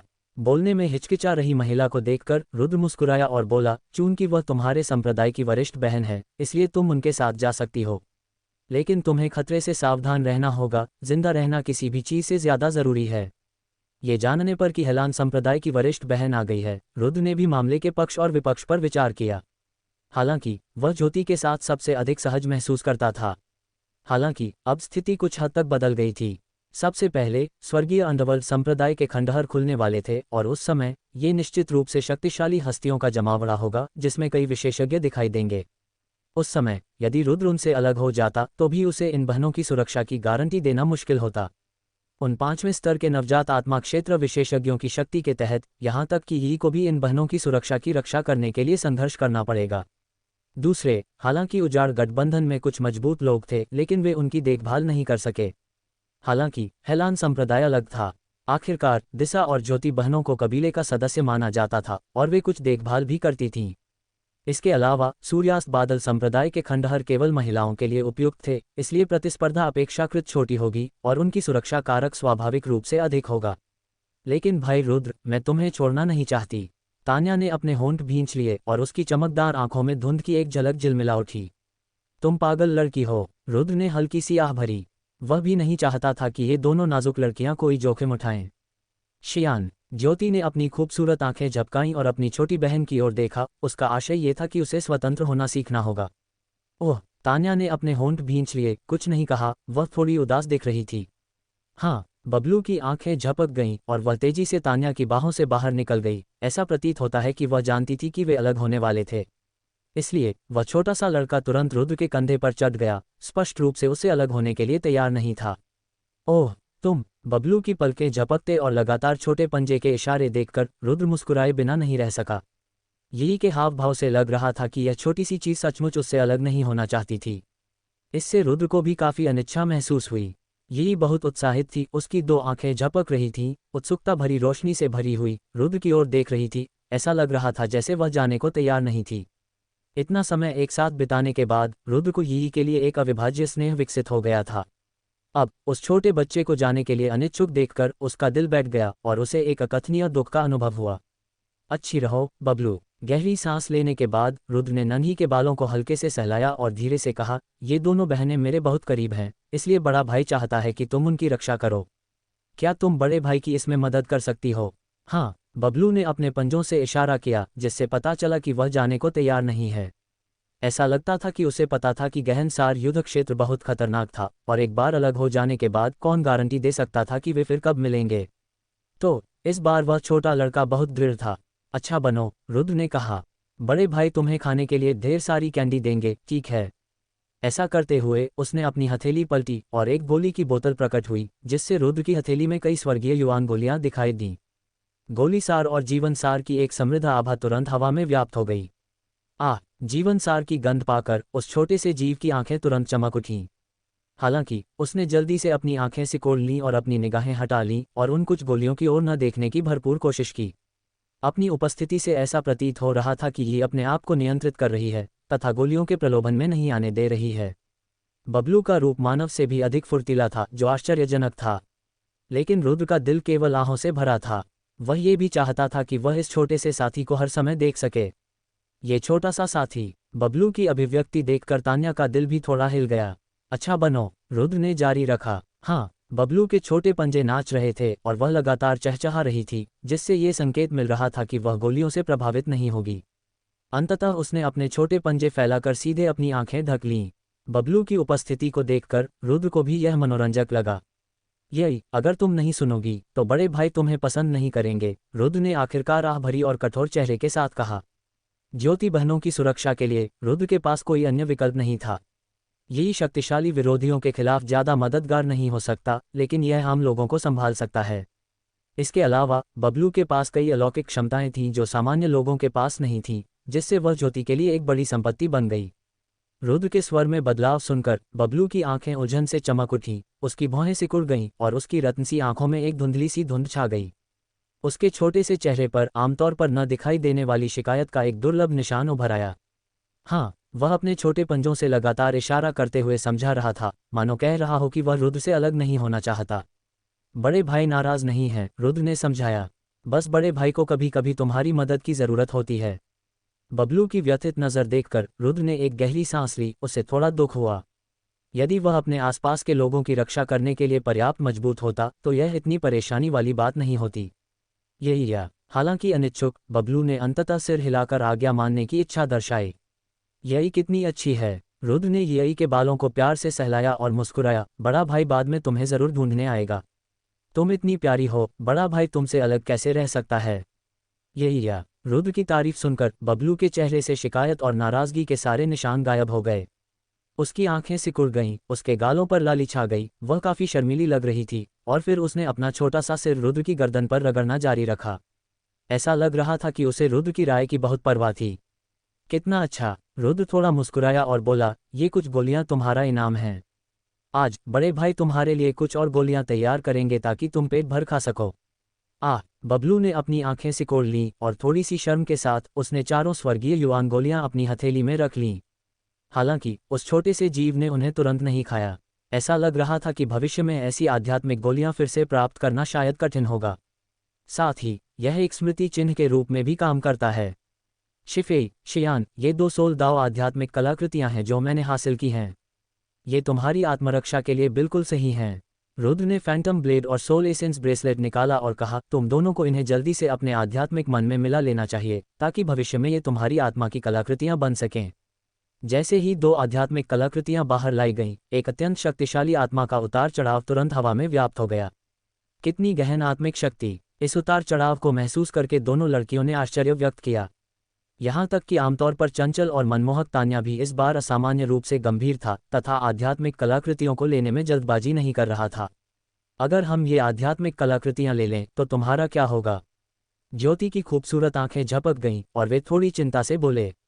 हाँ, सचमुच। तान्या ने भी ऐसा ही महसूस किया और रुद्र के प्रति अपार कृतज्ञता से भर गया। यहाँ केवल रुद्र ही उसकी इतनी परवाह करेगा, है ना। चिंता मत करो, मेरे पास अपनी आध्यात्मिक कलाकृतियां हैं। रुद्र ने अपनी हथेलियां फैलाईं और रहस्यमय ढंग से मुस्कुराया। मेरी आध्यात्मिक कलाकृतियां और भी अधिक शक्तिशाली हैं, तुम्हें पता है। स्वर्ग निगलने वाले शिवालय और ईश्वर हत्या करने वाले भाले के स्वामी होने के कारण उसे वास्तव में इन 2 आत्मा कलाकृतियों की आवश्यकता नहीं थी। हाँ, एक संक्षिप्त चिंतन के बाद ज्योति ने थोड़ा सिर हिलाया और 2 आध्यात्मिक कलाकृतियां ले लीं। वह स्वाभाविक रूप से जानती थी कि रुद्र झूठ नहीं बोल रहा था। यदि उसके पास शक्तिशाली तुरुप के पत्ते नहीं होते तो वह संभवतः उस समय ली रावंत और पार्थ को हरा नहीं पाता। तुम दोनों जल्दी से इन्हें मिला दो, रुद्र ने कहा।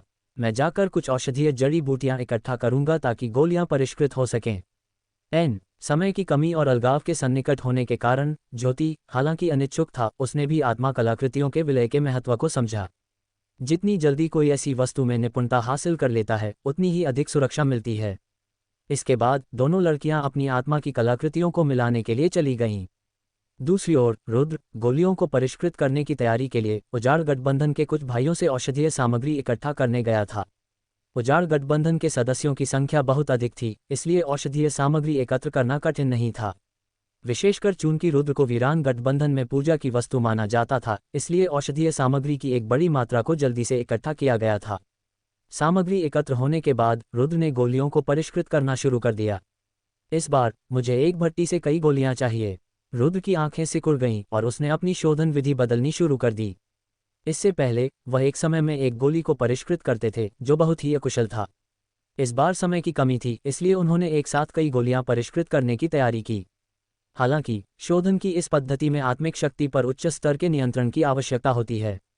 स्वाभाविक रूप से एक साधारण व्यक्ति ऐसा नहीं कर सकता था, लेकिन रुद्र की ईश्वर विनाश कला तीसरे स्तर में प्रवेश कर चुकी थी, जिससे इस समय उसकी आत्मा शक्ति बेहद मजबूत हो गई थी। बैंगनी ज्वाला कड़ाही के भीतर संरचनाओं की सहायता के साथ ये बहुत आसान हो गया। ... रुद्र ने लगभग पूरी दोपहर और शाम गोलियों को परिष्कृत करने में बिता दी। ये गोलियां 3 प्रकार की थीं। एक प्रकार की गोली स्वर्ग मूल गोली थी जिसमें जीवनोस की बूंदें भी शामिल थीं। एक अन्य प्रकार अग्नि मूल गोली थी जिसमें अग्निज्वाला जीवनोस की बूंदें भी शामिल थीं। ये 2 प्रकार की गोलियां ज्यादातर बबलू के लिए परिष्कृत की गई थीं। रुद्र को पता था कि यह छोटा सा साथी बहुत ज्यादा खाता है। बाकी गोलियां आत्मा पोषण की गोलियां थीं, जो विशेष रूप से ज्योति बहनों के लिए परिष्कृत की गई थीं। और कोई औषधीय सामग्री नहीं। अगले दिन जब सूरज ऊंचा था, रुद्र ने अंततः सभी एकत्रित औषधीय सामग्रियों को गोलियों में बदल दिया था। शायद ये जानते हुए कि ज्योति बहनें किस बात का इंतजार कर रही थीं, समुद्री ऑर्किड संप्रदाय की वरिष्ठ बहनें उनसे आग्रह करने नहीं आईं। अफसोस, समय बहुत कम था, वरना मैं और गोलियां परिष्कृत कर सकता था। कमरे के अंदर रुद्र ने अपनी परिष्कृत की हुई गोलियों को देखा और अपना सिर थोड़ा हिलाए बिना नहीं रह सका। अपनी पूरी कोशिश के बावजूद उसने लगभग 65 गोलियां ही परिष्कृत की थीं। उसने सोचा कि इतनी कम गोलियां शायद वह छोटा सा बबलू कुछ ही दिनों में खा जाएगा, है ना? बबलू के दुर्जेय रूप के बारे में सोचकर रुद्र अपना सिर हिलाने और मुस्कुराने से खुद को रोक नहीं सका। उसका मूड काफी खुशनुमा था। छोड़ो, मैं इसे वो जीवनोस की बूंदें भी दूंगा। थोड़ा विचार करने के बाद रुद्र का मन विचलित हुआ। उसकी चेतना के सागर में जीवन मार्शल आत्मा हरे प्रकाश से झिलमिला उठी और उसमें से ओस की बूंदें निकल आईं। उनकी संख्या सैकड़ों में थी। जब रुद्र की मार्शल आत्मा पूरी तरह से जागृत हो गई थी तो उसने कुल 999 कोमल पत्ते पैदा किए थे। उन पर 999 ओस की बूंदें भी जम गई थीं। बबलू के लिए इतनी ओस की बूंदें पहले से ही पर्याप्त थीं। वैसे भी इन चीजों को स्वर्ग और पृथ्वी की आध्यात्मिक ऊर्जा को अवशोषित करके पुनः उत्पन्न किया जा सकता था, इसलिए रुद्र को परेशानी महसूस नहीं हुई। अरे नन्हे ह्यून, तुम्हें कुछ स्वर्ग के लिए छोड़ना होगा। रुद्र को इतनी उदारता से जीवन ओस की बूंदें निकालते देख निगलने वाली आकाश गौरैया चिंतित हो गई। वह तेजी से चिल्लाए, लगभग सीधे उन जीवन ओस की बूंदों को अपनी मुट्ठी में लेने के लिए। इन जीवन ओस की बूंदों का रुद्र पर कोई प्रभाव नहीं पड़ा, लेकिन वे निगलने वाले आकाश गौरैया के लिए एक बड़ा आकर्षण थे। तुम किस बात से परेशान हो? मैं तुम्हारे लिए कुछ छोड़ दूंगा। निगलने वाली आकाश गौरैया की चिंतित नजर देखकर रुद्र ने बार बार आंखें घुमाईं और तिरस्कार का भाव दिखाया। जब 800 ओस की बूंदें बाहर तैर गईं, तब रुद्र ने यह कार्य रोक दिया। फिर उसने इन ओस की बूंदों को अलग अलग कई गोलियों की बोतलों में डाल दिया। वहां इतनी सारी जीवन ओस की बूंदें थीं कि उन सभी को रखने के लिए रुद्र को 40 से अधिक गोलियों की बोतलें लेनी पड़ीं। ये सब करने के बाद रुद्र ने इन गोलियों की बोतलों को एक स्टोरेज बैग में डाल दिया और फिर दरवाजा खोल दिया। इस समय ज्योति बहनें पहले से ही लंबे समय से इंतजार कर रही थीं। उन्होंने पहले ही सोलदाओ आध्यात्मिक कलाकृति को एकीकृत कर लिया था और रुद्र को अलविदा कहने और रवाना होने की तैयारी कर रहे थे। जब रुद्र बाहर आया तो एक सफ़ेद रोशनी चमकी और वह रोएदार सफ़ेद छोटा जानवर रुद्र की बाहों में झपटा। रुद्र ने बबलू को पकड़ लिया और छोटे साथी की जीवंत आंखों को देखकर अनजाने में उसके मुंह के कोने पर एक मुस्कान आ गई। भाई रुद्र, हम बस चलने ही वाले हैं। तान्या रुद्र के पास गई। उसका छोटा सा मुंह सिकुड़ा हुआ था, उसकी चमकदार आंखें झपक रही थीं। जैसे ही उसने रुद्र की ओर देखा, उसने अनिच्छा से कहा, ये स्वर्ग मूल की गोलियां और आत्मा पोषण की गोलियां हैं, इन्हें रख लो। रुद्र के चेहरे पर मुस्कान गायब हो गई और उसकी जगह उदासी छा गई। तुरंत ही उसने गोलियों की कई बोतलें निकाल लीं। गोलियों की बोतलें देखकर बबलू की आंखें चमक उठीं। हालांकि वह नन्हा सा बच्चा खुद को रोकने की पूरी कोशिश कर रहा था, लेकिन गोलियों का आकर्षण इतना ज्यादा था कि वह अनजाने में ही अपनी लार निगल गया। वह मन ही मन लगातार बुदा रहा था, नहीं, मैं इस स्वादिष्ट खाने से हार नहीं सकता। मुझे अपने आप को रोकना होगा, अपने आप को रोकना होगा। मुझे लालची छोटा जानवर नहीं माना जा सकता। मैं एक छोटा सा जानवर हूं जो वफादारी और धार्मिकता को महत्व देता हूं। हाँ, मैं वफादारी और धार्मिकता को बहुत महत्व देता हूं। छोटे बच्चे की आंखें सिकुड़ गईं। वह लगातार खुद को डांट रहा था, लेकिन उसकी निगाहें गोलियों की बोतलों पर ही टिकी रहीं। आह, उन गोलियों की गंध बहुत अच्छी है, मैं अब और नहीं रोक सकता। छोटे बच्चे ने भौहें चढ़ाईं, संघर्ष से भरा चेहरा दिखाया, मानो वह अपने दिल में जोर से चिल्ला रहा हो। तुरंत ही उसने अपना पंजा आगे बढ़ाया और अपनी आंखों को ढक लिया, मानो वह नज़र से ओझल, मन से भी ओझल होना चाहता हो। लेकिन आंखें ढकी होने के बावजूद गोली की खुशबू की एक झलक अभी भी उसकी छोटी नाक में आ रही थी। इस गोली की सुगंध के आकर्षण से उसके पंजे में एक दरार पड़ गई, जिससे उसकी आंखें ढक गईं और फिर उसकी आंखें चारों ओर घूमने लगीं। इस रूप को देखते हुए छोटा साथी भी रुद्र द्वारा कुछ गोलियां दिए जाने की प्रतीक्षा कर रहा था। हे, ये लो, ये तुम्हारे लिए है। बबलू की लालची नज़र देखकर रुद्र ने सीधे उसे एक स्टोरेज बैग दे दिया। ये देखकर कि रुद्र ने सीधे उसे एक स्टोरेज बैग दिया था, बबलू की आंखें चमक उठीं और उसने एक धीमी आवाज़ निकाली जो बहुत उत्साहित लग रही थी। हालांकि जैसे ही वह स्टोरेज बैग लेने वाला था, छोटे साथी ने अपना पंजा वापस ले लिया, अपने शरीर को सिकोड़ लिया, अपनी आंखें सिकोड़ लीं और मुस्कुराते हुए चेहरे के साथ रुद्र को घूरने लगा, मानो वह अपने पिछले कार्यों के बारे में थोड़ा शर्मिंदा महसूस कर रहा हो। रुद्र बस व्यंग्यात्मक ढंग से मुस्कुराया। ये हाँ। रुद्र को मुस्कुराते हुए देखकर बबलू चिंतित हो गया और जल्दी से अपने पंजे लहराए, मानो कह रहा हो, मैं निश्चित रूप से लालची नहीं हूं। मैंने शिफी बहनों की रक्षा सिर्फ इन गोलियों के लिए नहीं की थी। बबलू इशारे करके समझाती रही। बबलू की चिंतित नज़र देखकर रुद्र बस हल्के से मुस्कुराया। उसका मूड काफ़ी खुश था। यद्यपि वह छोटा सा जीव बोल नहीं सकता था, फिर भी उसका रूप बोलने वाले छोटे जानवर से भी अधिक प्यारा और आकर्षक था, तथा वह आध्यात्मिक ऊर्जा से भरा हुआ था, जिसके कारण वह बहुत पसंद करने योग्य था। रुद्र को इस तरह घूरते हुए देखकर बबलू ने अंततः अपना सिर नीचे झुका लिया, एक कमजोर आवाज निकाली, जैसे कि वह खुद से भी हार गया हो, ये जानते हुए कि उसका पिछला व्यवहार बहुत असभ्य था और उसके लालची स्वभाव को उजागर करता था, और कोई भी स्पष्टीकरण मदद नहीं करेगा। लेकिन वह उदास महसूस कर रहा था। उसकी निगाहें थोड़ी ऊपर उठी हुई थीं। वह रुद्र को देख रहा था, मानो कह रहा हो, वास्तव में गोलियां बहुत सुगंधित थीं। अब तो ऐसा लगता है कि यही एकमात्र स्पष्टीकरण है। मुझे पता है कि तुम भूखे हो, इसे ले लो, रुद्र ने बबलू को धीरे से सहलाते हुए कहा। ये सुनकर बबलू की भौहें टेढ़ी हो गईं, उसकी आंखों में रोशनी की एक चमक चमक उठी और उसके चेहरे का सारा अवसाद गायब हो गया। उसकी जगह एहसास की एक झलक आ गई। वह मन ही मन सोच रहा था, मुझे तो बस भूख लगी है। फिर उसने अवचेतन रूप से अपने छोटे से पेट को छुआ। गल्प। इसके बाद उसके पेट से भी अनजाने में गड़गड़ाहट जैसी आवाज आने लगी, मानो वह कह रहा हो कि उसे भूख लगी है। बबलू का रूप देखकर तान्या ने बार बार आंखें घुमाईं। ये छोटा सा लड़का तो बहुत ज्यादा था, है ना? वह सचमुच सोच रही थी कि क्या यह आदमी कोई आत्मिक जानवर है। क्या साधारण आत्मिक जानवर आध्यात्मिक ऊर्जा से इतने भरे हुए थे? जब गड़गड़ाहट की आवाज आई तो बबलू को भी थोड़ी शर्मिंदगी महसूस हुई, लेकिन वह सचमुच बहुत लालची था और फिर भी उसने भंडारण बैग को लाल चेहरे के साथ ले लिया। तुम्हें संयम से खाना होगा, रुद्र ने मुस्कुराते हुए कहा। बबलू ने हल्के से मुस्कुराया और फिर स्टोरेज बैग लिया और पास के एक मंडप की ओर भाग गया। वह छोटा लड़का गलियारे में लकड़ी की लंबी बेंच पर बैठ गया और बहुत गंभीरता से स्टोरेज बैग से गोलियों की एक के बाद एक बोतलें निकालने लगा। 1 बोतल, 2 बोतल, 3 बोतल। छोटे बच्चे ने बहुत गंभीरता से गोलियां गिनी। जब उसने गोलियों की बोतलों की निरंतर धारा देखी तो वह छोटा सा जीव और अधिक उत्साहित हो गया तथा उसकी भौहें खुशी से अर्धचंद्राकार हो गईं। छोटे बच्चे के छोटे छोटे पैर लटक रहे थे। वह काफी खुश दिख रहा था। कुछ ही देर में बबलू ने गलियारे में 40 से अधिक गोलियों की बोतलें रख दी। उसका चेहरा खुशी से चमक रहा था। उसने बड़ी चतुराई से एक बोतल खोली और उसके अंदर देखा तो उसे लाइव ड्यू ड्रॉप्स मिला। हर बोतल को देखने के बाद वह छोटा सा जीव थोड़ा चिंतित हो गया। उसकी आंखें लगातार गोलियों की बोतलों को घूर रही थीं। अंततः उस छोटे से जीव ने अपने गालों को अपने छोटे पंजों से सहारा दिया और गोलियों की बोतलों को निराशा भरी नजरों से देखने लगा। उसी समय जब उसकी आंखें घूम गईं, उसके मुंह के कोने से लार टपकने लगी। उसकी शक्ल देखकर ऐसा लग रहा था कि वह इन सभी गोलियों और लाइव ड्यू ड्रॉप्स को तुरंत खा जाने के लिए आतुर है। लेकिन उसने पहले इन गोलियों की बोतलों को देखा, फिर रुद्र को देखा जो कुछ ही दूरी पर ज्योति के साथ बातचीत कर रहा था, और फिर से भौहें चढ़ा लीं। ऐसा लग रहा था कि वह जानता था कि यदि वह एक ही बार में सारी गोलियां खा लेगा तो उसे लंबे समय तक भूख नहीं लगेगी। बबलू के हृदय में द्वंद्व था। उसका चेहरा उदासी से भरा हुआ था। वह सचमुच उन सबको खा जाना चाहता था। उसकी आंखें चमक उठीं। वह सचमुच उन सभी गोलियों को खा जाना चाहता था। नहीं, अगर मैं इन्हें आज खा लूंगा तो बाद में नहीं खाऊंगा। कुछ देर तक संघर्ष करने के बाद वह छोटा सा जीव केवल अपना सिर हिला सका और फिर अनिच्छा से सभी गोलियों की बोतलों को वापस स्टोरेज बैग में रख दिया। लेकिन अंत में एक गोली की बोतल बच गई। इसमें 10 से अधिक जीवनों की बूंदें थीं। उसकी आंखें चमक उठीं। इधर उधर देखने के बाद उसने जल्दी से बोतल खोली और बोतल में मौजूद सारी लाइफ ड्यू ड्रॉप्स निगल लीं।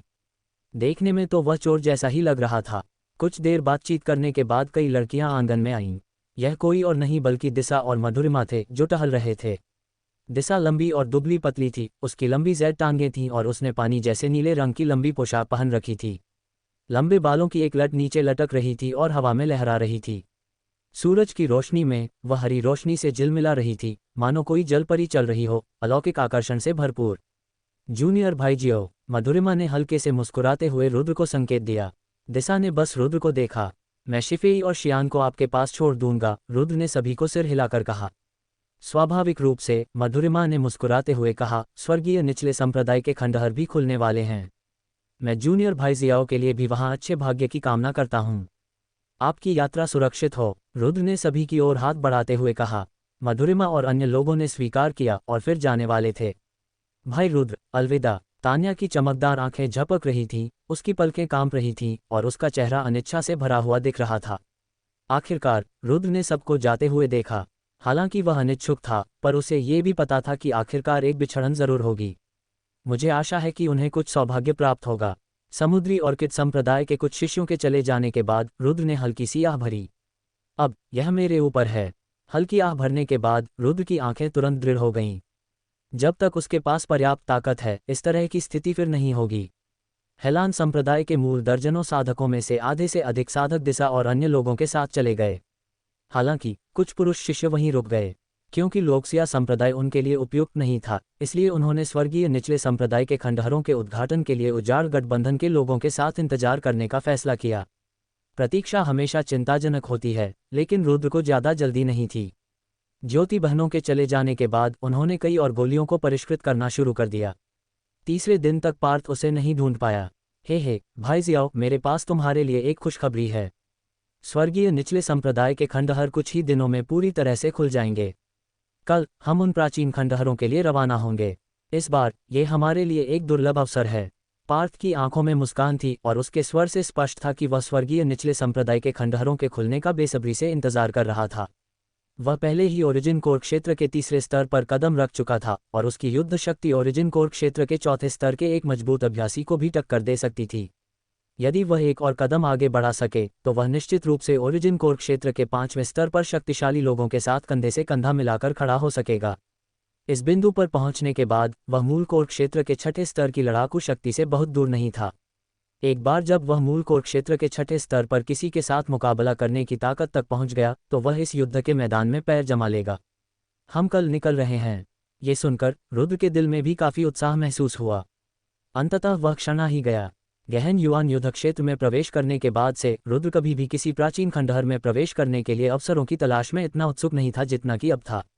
हालांकि इस बार स्वर्गीय निचले संप्रदाय के खुलने के कारण विभिन्न संप्रदायों के अधिकांश वरिष्ठ छात्र संभवतः चले जाएंगे, इसलिए हमारे लिए अंदर काफी जोखिम है, पार्थ ने कहा। बाघ की मांद में घुसे बिना तुम बाघ के बच्चे को कैसे पकड़ सकते हो? रुद्र ने अपनी हथेलियां फैला दी। उसकी नज़र ऊपर उठी और उसके मुंह के कोने पर एक हल्का सा मोड़ आया। जैसे ही उसने आगे के शून्य को देखा, बोला, इस बार मेरे कदमों को कोई नहीं रोक सकता। उसकी आंखों में दृढ़ संकल्प की झलक उभरी। तो फिर अच्छी बात है। पार्थ ने हल्के से सिर हिलाया। उसे भी ऐसा ही लगा, ऐसे मौके के सामने वह कभी हार नहीं मानेगा। ओह ठीक है, उत्तरी गहन संप्रदाय में मेरा एक वरिष्ठ भाई है जिसका नाम अखिल है। उसके पास अग्नि आत्मा शरीर है और वह उस स्थान पर भी जाना चाहता है जहां गहन ये नधो अग्नि शिरा स्थित है, ताकि वह अवसर तलाश सके। तब तुम साथ यात्रा कर सकते हो और एक दूसरे का ध्यान रख सकते हो। आखिरकार एक मजबूत व्यक्ति का साथ बहुत सी परेशानियों से बचा सकता है, पार्थ ने कहा। तो फिर मैं भाई जी को परिचय के लिए परेशान करूंगा। रुद्र ने मना नहीं किया और उसने मुस्कुराते हुए कहा, आपका स्वागत है। पार्थ ने हाथ हिलाया और मुस्कुराया। गहन युवान युद्ध क्षेत्र में प्रवेश करने के बाद, विशेष रूप से दक्षिणी क्षेत्र मूल्यांकन क्षेत्र को छोड़ने के बाद, पार्थ ने भी टीम गठबंधन बनाने की उपयोगिता को गहराई से समझा। पर्याप्त समर्थन के बिना भविष्य में इस गहन युवान युद्ध क्षेत्र में पैर जमाना शायद कठिन होगा। इसलिए एक दूसरे की मदद करना भी अपने लिए रास्ता तैयार करना था। नमस्कार विनोद के बाद पार्थ ने विदा ली। इस दिन पूरे प्रोफाउंड नेदर सिटी में माहौल अत्यंत खुशी भरा था। विभिन्न संप्रदायों के साधक स्वर्गीय पाताल संप्रदाय की लालसा में आगे बढ़ने के लिए उत्सुक थे। न केवल वरिष्ठ शिष्य बल्कि नए शिष्य भी इस प्राचीन खंडहर में कुछ हासिल करना चाहते थे। इस समय प्रोफाउंड नेदर सिटी में किसानों की संख्या भी बढ़ रही थी। उदाहरण के लिए उत्तरी सितारा संप्रदाय, उत्तरी गहन संप्रदाय, हुआयुवान गेट, उत्तरी कैंग गेट और महान गहन संप्रदाय, इन 5 संप्रदायों के लोग यहाँ एकत्र हुए थे। इन विभिन्न संप्रदायों के उत्तरी मैदानों में अच्छे संबंध थे, इसलिए उन्होंने पिछले सत्र से ही यह गठबंधन बना लिया था। इस सत्र में अप्रत्याशित परिस्थितियों के कारण स्वर्गीय युवान संप्रदाय और हेलान संप्रदाय को जोड़ा गया। हालांकि क्योंकि स्वर्गीय युवान संप्रदाय के वरिष्ठ शिष्य दक्षिणी क्षेत्र से दूर थे, वे इस बार यहाँ नहीं आए। हेलान संप्रदाय के लोग दूसरे खंडहर में चले गए, इसलिए यहाँ कोई मजबूत साधक नहीं बचा। लेकिन फिर भी ये लाइनअप अभी भी बहुत मजबूत था। पहले 2 दिनों के बाद ये लोग एकत्र हुए और उनकी कुल संख्या 56 हो गई। ऐसा इसलिए हुआ क्योंकि कुछ लोग मध्य क्षेत्र में चले गए थे और यहाँ नहीं आए, अन्यथा संख्या बहुत अधिक होती। सुबह सुबह रुद्र और अन्य लोग जल्दी उठ गए और एक प्रशिक्षण मैदान में एकत्र हुए। जब उसने इन 50 से अधिक शक्तिशाली साधकों को देखा तो उसकी भौहें थोड़ी सिकुड़ गईं और उसकी सांसें थोड़ी भारी हो गईं। 56 लोग। सबसे निचला क्षेत्र मूल कोर क्षेत्र के 5वें स्तर के शिखर पर था। उनमें से 19 लोग मूल कोर क्षेत्र के 6ठे स्तर में कदम रख चुके थे। जहां तक मूल कोर क्षेत्र के 7वें स्तर की बात है, वहां केवल सोहेल ही अकेला था। ये कल्पना की जा सकती है कि ओरिजिन कोर क्षेत्र के 7वें स्तर में कदम रखना इतना आसान नहीं है। बेशक, तुलनात्मक रूप से कहें तो इसका संबंध योग्यता और संसाधनों से भी है। यहाँ किसी प्राचीन खंडहर में प्रवेश किए बिना कोई मूल युआन नसें नहीं हैं। मूल युआन ऊर्जा की आपूर्ति के बिना कोई कैसे आगे बढ़ सकता है? इसके अलावा जो लोग बचे थे उनमें से अधिकांश वे थे जिन्हें बाहर कर दिया गया था, इसलिए स्वाभाविक रूप से उनकी प्रतिभा की तुलना उन शीर्ष स्तर के प्रतिभाशाली लोगों से नहीं की जा सकती थी। यह अफवाह है कि 100 संप्रदाय युद्ध के प्रत्येक सत्र में कई स्वर्गीय प्रतिभाएं जो मूल कोर क्षेत्र के 7वें स्तर में कदम रख चुकी हैं दिखाई देंगी। यहाँ तक कि मूल कोर क्षेत्र के 8वें स्तर पर भी अस्तित्व हैं। ये सभी व्यक्ति 10,000 में से एक विलक्षण प्रतिभा वाले हैं और स्वर्गीय राजधानी क्षेत्र के कुछ संप्रदायों द्वारा इन्हें अत्यधिक सम्मान दिया जाएगा। जल्द ही उजाड़ गठबंधन के 7 प्रमुख संप्रदायों के लोग एक साथ इकट्ठा हो गए। बुरा नहीं है, हमारे 5 प्रमुख संप्रदायों के शिष्य इस बार भी पिछले सत्र से कम नहीं हैं। वे पुरानी पीढ़ी के शिष्य प्रशिक्षण स्थल के सामने एक ऊंचे मंच पर खड़े थे। उन्होंने आसपास का नज़ारा देखा और सबकी ताकत देखकर कुछ ने हल्के से सिर हिलाया। हे, इन छोटे भाइयों के समूह में 2 सच्चे प्रतिभाशाली लोग हैं, यिन जियुक्सिंग ने व्यंग्यात्मक मुस्कान के साथ कहा। 2 प्रतिभाशाली? ये सुनकर पास में खड़े किसी व्यक्ति ने आश्चर्य व्यक्त करते हुए कहा, क्या ये सिर्फ एक ही नहीं है? मैं पार्थ को जानता हूँ, जिसने वीरान मॉन मार्शल आत्मा को जागृत किया और छोटी उम्र में ही उत्तरी मैदानों में प्रसिद्ध हो गया। वह एक दिव्य प्रतिभा है जिसे जी परिवार बहुत महत्व देता है, लेकिन दूसरा कौन है? क्या यह आपके उत्तरी सितारा संप्रदाय से अनकेय हो सकता है? अनकेय को देखते हुए इस युवक की भौहें थोड़ी सिकुड़ गईं। यह अनकेय पहले ही ओरिजिन कोर क्षेत्र के 3रे स्तर में कदम रख चुका था और वह वास्तव में एक प्रतिभाशाली व्यक्ति था, लेकिन पार्थ की तुलना में वह अभी भी कुछ कमजोर था। वास्तव में उत्तरी गहन संप्रदाय से झांग जोंगई और उनके भाई झांग होंग ने भी मूल कोर क्षेत्र के 3रे स्तर के प्रारंभिक चरण में कदम रखा था। यद्यपि वे अभी तक मामूली पूर्णता तक नहीं पहुंचे थे, फिर भी यह ठीक था। नहीं, वह व्यक्ति हमारे 5 प्रमुख संप्रदायों से नहीं है, बल्कि स्वर्गीय युआन संप्रदाय का एक उभरता हुआ सितारा है, जिसका नाम रुद्र है। उसने दक्षिणी क्षेत्र की रैंकिंग लड़ाई में पार्थ को हराया था और उसमें अपार क्षमता है। मुझे लगता है कि उसके पास 100 संप्रदायों के युद्ध के शीर्ष 100 में पहुंचने का मौका है और वह समर्थन के लायक है। सरोज ने अपना हाथ हिलाया, फिर उसकी आंखें थोड़ी सिकुड़ गईं और उसने नीचे रुद्र को उत्सुकता से देखा। सभी ने सरोज की निगाह का अनुसरण किया और रुद्र को देखकर उनकी भौहें तन गईं, जो केवल मूल कोर क्षेत्र के पहले स्तर पर था। क्या ये भी कोई स्वर्गीय प्रतिभा है? कई लोगों की आंखों में आश्चर्य झलक रहा था।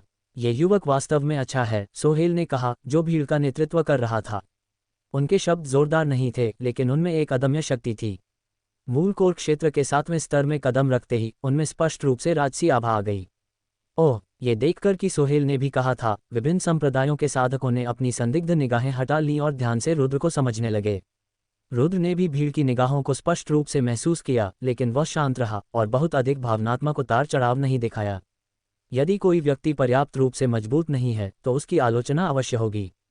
इस स्थिति को बदलने का एकमात्र तरीका है अपनी ताकत बढ़ाना और दुनिया को दुनिया के खिलाफ अकेले लड़ने का आभास देना। इससे पहले सारा असंतोष और हताशा बेकार है। इस समय रुद्र की आभा संयमित थी और उसकी अभिव्यक्ति शांत थी, वास्तव में एक अद्वितीय स्वभाव को उजागर कर रही थी। हालांकि हर कोई यह नहीं समझ सका कि रुद्र में क्या असाधारण था, फिर भी उन्होंने उस पर एक अतिरिक्त नजर डाली। हे, भाई चेंग, भाई हाओ, इस कनिष्ठ भाई जियाओ के पास एक प्रसवोत्तर दोषरहित अग्नि मार्शल आत्मा है। इस बार उसका लक्ष्य भी गहन यिन निचली अग्निशिरा तक जाकर गहन यिन निचली अग्नि की खोज करना है। उस समय आप दोनों को उसकी बहुत मदद करनी चाहिए।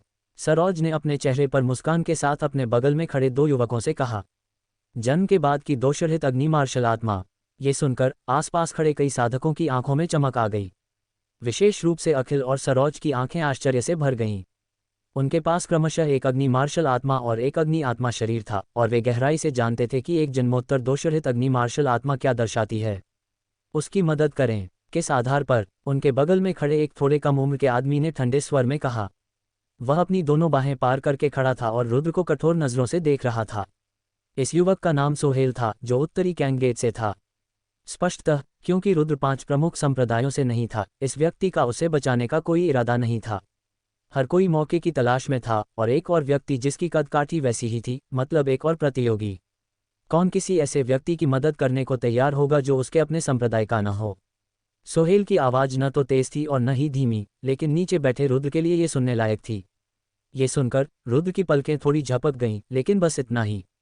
चून की 7 प्रमुख संप्रदाय अब सहयोगी हैं, हमें एक दूसरे की मदद करनी चाहिए। सोहेल की आंखें चमक उठी जब उसने अपने बगल में खड़े अन्य लोगों को देखा और कहा, जूनियर भाई चेंग, आपको ज्यादा ध्यान देना चाहिए। ये भाग्य की बात है कि हर कोई एक साथ इकट्ठा हो सकता है, और यह भी कि जूनियर भाई जियाओ वह व्यक्ति है जो 100 संप्रदायों के युद्ध में शीर्ष 100 में जगह बनाने का लक्ष्य रखता है। हाँ वरिष्ठ भाई जी, अखिल ने सिर हिलाकर सम्मानपूर्वक कहा। ऐसे में चलो चलें। सोहेल की आंखें सिकुड़ गईं और बोले, जियो युवानजी ने तो पहले ही चलना शुरू कर दिया होगा। जियाओ युवानजी, ये नाम सुनकर अखिल की आंखों में गंभीरता का भाव उभर आया। अन्य प्रमुख संप्रदायों के लोगों की नज़रें भी थोड़ी बदल गईं। चला जाना, धीमी आवाज में सोहेल ने एक जादुई कलाकृति बुलाई और उत्तरी गहन संप्रदाय के शिष्यों को लेकर आगे की ओर उड़ चला। दूसरे संप्रदायों के वरिष्ठ भाइयों ने भी अपनी जादुई कलाकृतियों को बुलाना शुरू कर दिया। इन लोगों की साधना का स्तर ऊंचा था और उनकी जादुई कलाकृतियों की गति सामान्य लोगों से तेज थी, इसलिए समग्र गति बनाए रखने के लिए वे सभी को एक साथ स्वर्गीय पाताल संप्रदाय के खंडहरों तक ले जा सकते थे। जहां तक रुद्र और अन्य लोगों का प्रश्न है, उन्हें क्रमशः अखिल और ये चेन द्वारा उठाया गया और वे एक साथ दूर शून्य की ओर उड़ गए। और जैसे ही उजाड़ गठबंधन के साधक उड़ गए, गहन निचले शहर में अभी भी कई सेनाएं शून्य के उस क्षेत्र की ओर उड़ रही थीं। उदाहरण के लिए आत्मा स्वर्ग द्वार के साधक। इसके अलावा दक्षिण पश्चिम में मूल्यांकन क्षेत्र से भी कई संप्रदाय थे। स्वर्गीय पाताल संप्रदाय एक दलदली क्षेत्र में स्थित है, जहां हर जगह नदियां हैं और अधो ऊर्जा हवा में व्याप्त है, जिससे एक नज़र में अंत देखना मुश्किल हो जाता है। सोहेल और अन्य लोगों ने इस क्षेत्र में पहुंचने से पहले पूरे 2 दिन तक उड़ान भरी। सभी ने शून्य से नीचे देखा और उनकी आंखों में तीव्र आश्चर्य भर गया, क्योंकि जहां तक उनकी दृष्टि पहुंचती थी वहां तक अंतहीन दलदल था। अधोलोक की ऊर्जा भीतर व्याप्त थी, मानो अधोलोक का सागर हो। उस सघन गहन yin अधो ऊर्जा ने लोगों में भय की भावना पैदा कर दी। वे भीतर छिपे हुए अनेक राक्षसी जानवरों को भी देख सकते थे। सौभाग्य से ये राक्षसी जानवर ज्यादा शक्तिशाली नहीं थे। वे ऊपर से उड़कर आए साधकों से सावधान लग रहे थे और उन्होंने कोई जल्दबाजी नहीं की। हालांकि ये कल्पना करना मुश्किल नहीं था कि सोहेल और अन्य लोगों के अनुरक्षण के बिना रुद्र और उसका समूह इस दलदल से सुरक्षित रूप से गुजरने में असमर्थ होता। वहां से एक अत्यंत असहज भूतिया आभा भी बाहर निकली। जादुई कलाकृतियों से सुरक्षित होने के बावजूद हर कोई उस भूतिया आभा की भयावह प्रकृति को महसूस कर सकता था। दलदल से गुजरने के बाद आगे द्वीप जैसे झील क्षेत्रों की एक श्रृंखला दिखाई दी। यह अब दलदल नहीं रहा, नदियां बहने लगीं और उनके बीच अलग अलग आकार के द्वीप बन गए। ये ठोस मैदान बिखरे हुए टापुओं जैसे थे। इस अद्भुत दृश्य को देखकर सभी लोग आश्चर्यचकित और उत्सुक हो गए।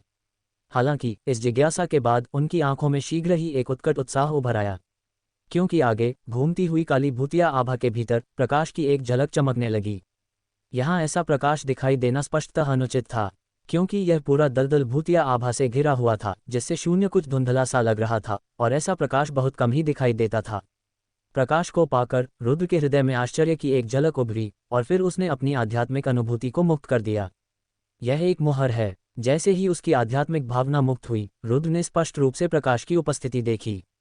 रुद्र की आंखों के सामने एक विशाल प्रकाश पर्दा था।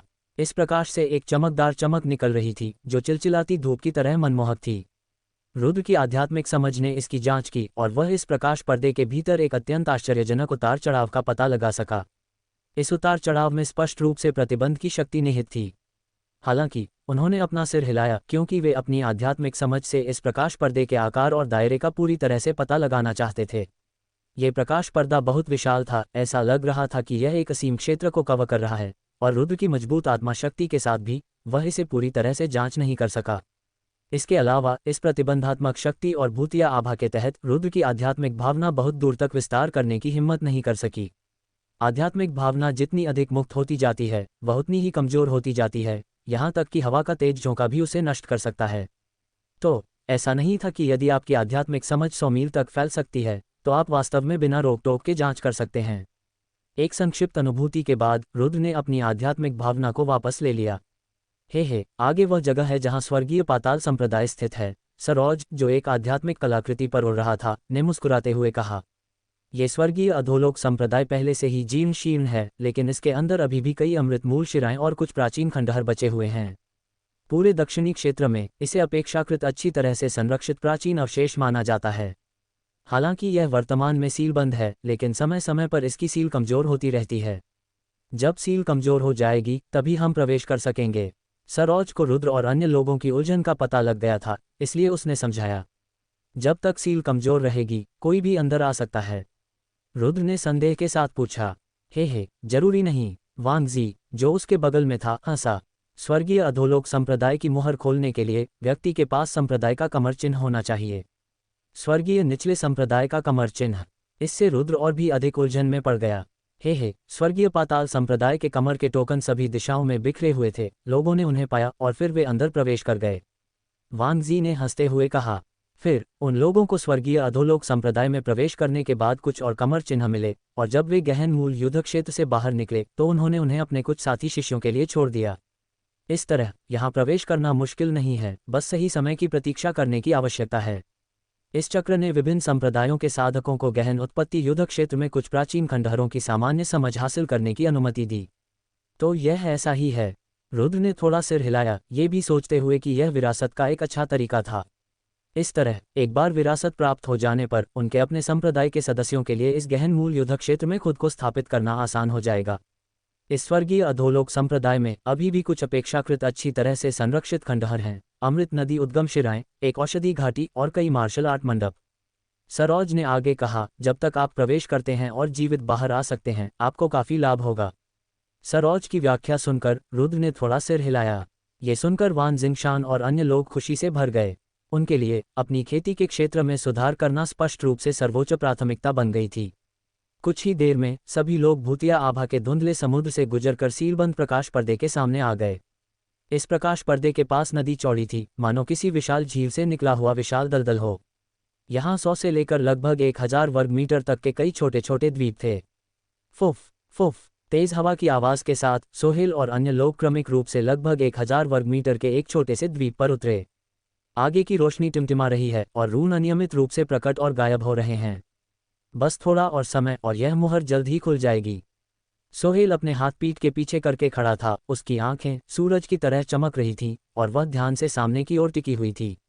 आगे की सील के उतार चढ़ाव को महसूस करते ही उसकी भौहों के बीच प्रभुत्व का भाव स्पष्ट रूप से उभर आया। वह पहले भी स्वर्गीय अधोलोक संप्रदाय के खंडहरों का दौरा कर चुका था, लेकिन दुर्भाग्यवश उस समय उसकी साधना का क्षेत्र कम होने के कारण वह केवल एक दर्शक था। इस बार मामला अलग था। अब मूल कोर क्षेत्र के 7वें स्तर पर एक शक्तिशाली साधक के रूप में दक्षिणी क्षेत्र में कुछ ही लोग उसकी तुलना कर सकते थे। इस बार यहाँ आकर वह सचमुच एक आधिपत्यवादी बन सकता है और अपनी आवश्यक विरासत की तलाश कर सकता है। 5 महान संप्रदायों की पिछली पीढ़ी के सभी शिष्य महत्वाकांक्षा से भरे हुए थे। अतीत के नवागंतुक अब अनुभवी बन गए थे। ये गहन उत्पत्ति युद्ध क्षेत्र अब उनका क्षेत्र होगा। उनकी बढ़ती महत्वाकांक्षाओं की तुलना में रुद्र की आंखें थोड़ी सिकुड़ गईं और वे सामने की ओर ध्यान से टिक गईं। इस समय उसके हाथ भी थोड़े से भींचे हुए थे। ये स्पष्ट था कि रुद्र को स्वर्गीय पाताल संप्रदाय की इस यात्रा से बड़ी उम्मीदें थीं। फुफ फुफ रुद्र और अन्य लोगों के उतरने के बाद कुछ ही दूरी पर प्रकाश की किरणें दिखाई देने लगीं और साधक भी वहां उतर आए। ये लोग क्रमिक रूप से पास के कुछ छोटे द्वीपों पर उतरे। रुद्र की निगाहें इधर उधर घूमी और वह देख सका कि ये लोग आत्मा स्वर्ग द्वार और कई अन्य अपरिचित संप्रदायों से संबंधित थे। ये संप्रदाय दक्षिण पश्चिमी क्षेत्र से आए थे और इनमें सैकड़ों युवा अनुयायी थे। उदाहरण के लिए सोल हेवन गेट के पोनल, जो दक्षिण पश्चिमी रैंकिंग लड़ाइयों में बहुत ऊंचे स्थान पर थे, दूसरे स्थान पर थे। सोल हेवन गेट के सदस्यों के उतरने के बाद यागराज और अन्य लोगों ने रुद्र पर एक भयावह नजर डाली। हालांकि सोहेल की उपस्थिति के कारण इन लोगों ने बहुत अहंकारी व्यवहार करने की हिम्मत नहीं की। इसके तुरंत बाद दूसरी ओर से और अधिक आकृतियां गुजरी और किसानों का एक समूह प्रकट हुआ। साधकों का ये समूह बहुत बड़ा था, लगभग उजाड़ गठबंधन के बराबर। जैसे ही वे एक द्वीप पर उतरे, रुद्र ने कई परिचित आकृतियां देखीं। ज़िक्सुआन। रुद्र की आंखें सिकुड़ गईं क्योंकि उसने ज़िक्सुआन, जियाओ शाओजी और नौली स्वर्गीय अग्नि संप्रदाय के अन्य लोगों को स्पष्ट रूप से देखा। उसी समय स्वर्गीय नदी संप्रदाय के लोग भी उनके पीछे पीछे चल पड़े। तुलनात्मक रूप से उनकी संख्या डेसोलेट एलायंस से 2 से 300 अधिक थी। रुद्र की अभिव्यक्ति में सबसे अधिक परिवर्तन एक ऐसे व्यक्ति ने किया जिसने लाल रंग का एक ज्वलंत वस्त्र पहना हुआ था। इस आदमी की आंखें तेज थीं, मानो उनमें टिमटिमाती लपटें भरी हों। वह भीड़ में सबसे आगे खड़ा था और हवा में एक झुलसा देने वाली आभा फैली हुई थी। इस उतार चढ़ाव ने कई साधकों को चौकन्ना कर दिया और यहाँ तक कि शून्य भी इसके कारण टेढ़ा मेढ़ा सा लग रहा था। जियो युवान जी। जिस क्षण यह व्यक्ति प्रकट हुआ, सरोज की आंखों में गंभीरता का एक संकेत उभर आया। जाहिर है वह भी इस युवक को लेकर आशंकित था। जियो युवान जी। सरोज के चेहरे के भाव बदलते देख रुद्र उस व्यक्ति पर एक और नज़र डालने से खुद को रोक नहीं सका।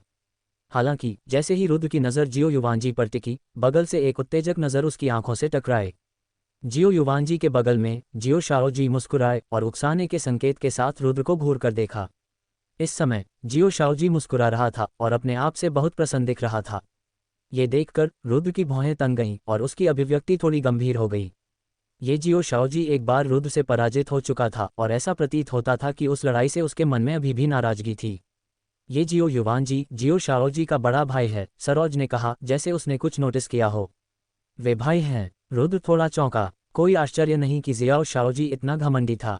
इस गहन मूल युद्ध क्षेत्र में मूल कोर क्षेत्र के 7वें स्तर पर एक बड़े भाई का समर्थन उसे वास्तव में इतना दबंग होने का कारण देता था। रुद्र ने कंधे उचका दिए और अपनी नजरें हटा लीं।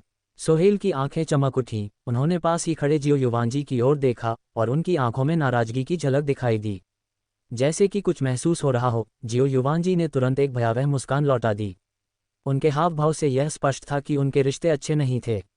यद्यपि वे एक दूसरे से असहमत थे, फिर भी इन लोगों ने यहाँ कोई कदम नहीं उठाया। वे संभवतः जानते थे कि उत्तराधिकार प्राप्त करने के लिए स्वर्गीय अधोलोक संप्रदाय में प्रवेश करना सबसे महत्वपूर्ण मामला था। यदि वे क्षणिक गुस्से के कारण यहाँ जमकर लड़ते और घायल हो जाते तो यह उचित नहीं होता। 1 घंटे तक इंतजार करने के बाद आगे लगे प्रकाश पर्दे पर टिमटिमाती हुई रोशनी अचानक मंद पड़ गई। इसके बाद ये रून सीधे गायब हो गए और फिर कभी दिखाई नहीं दिए। प्रतिबंधात्मक शक्ति कमजोर हो गई है, अब आगे बढ़ने का समय आ गया है।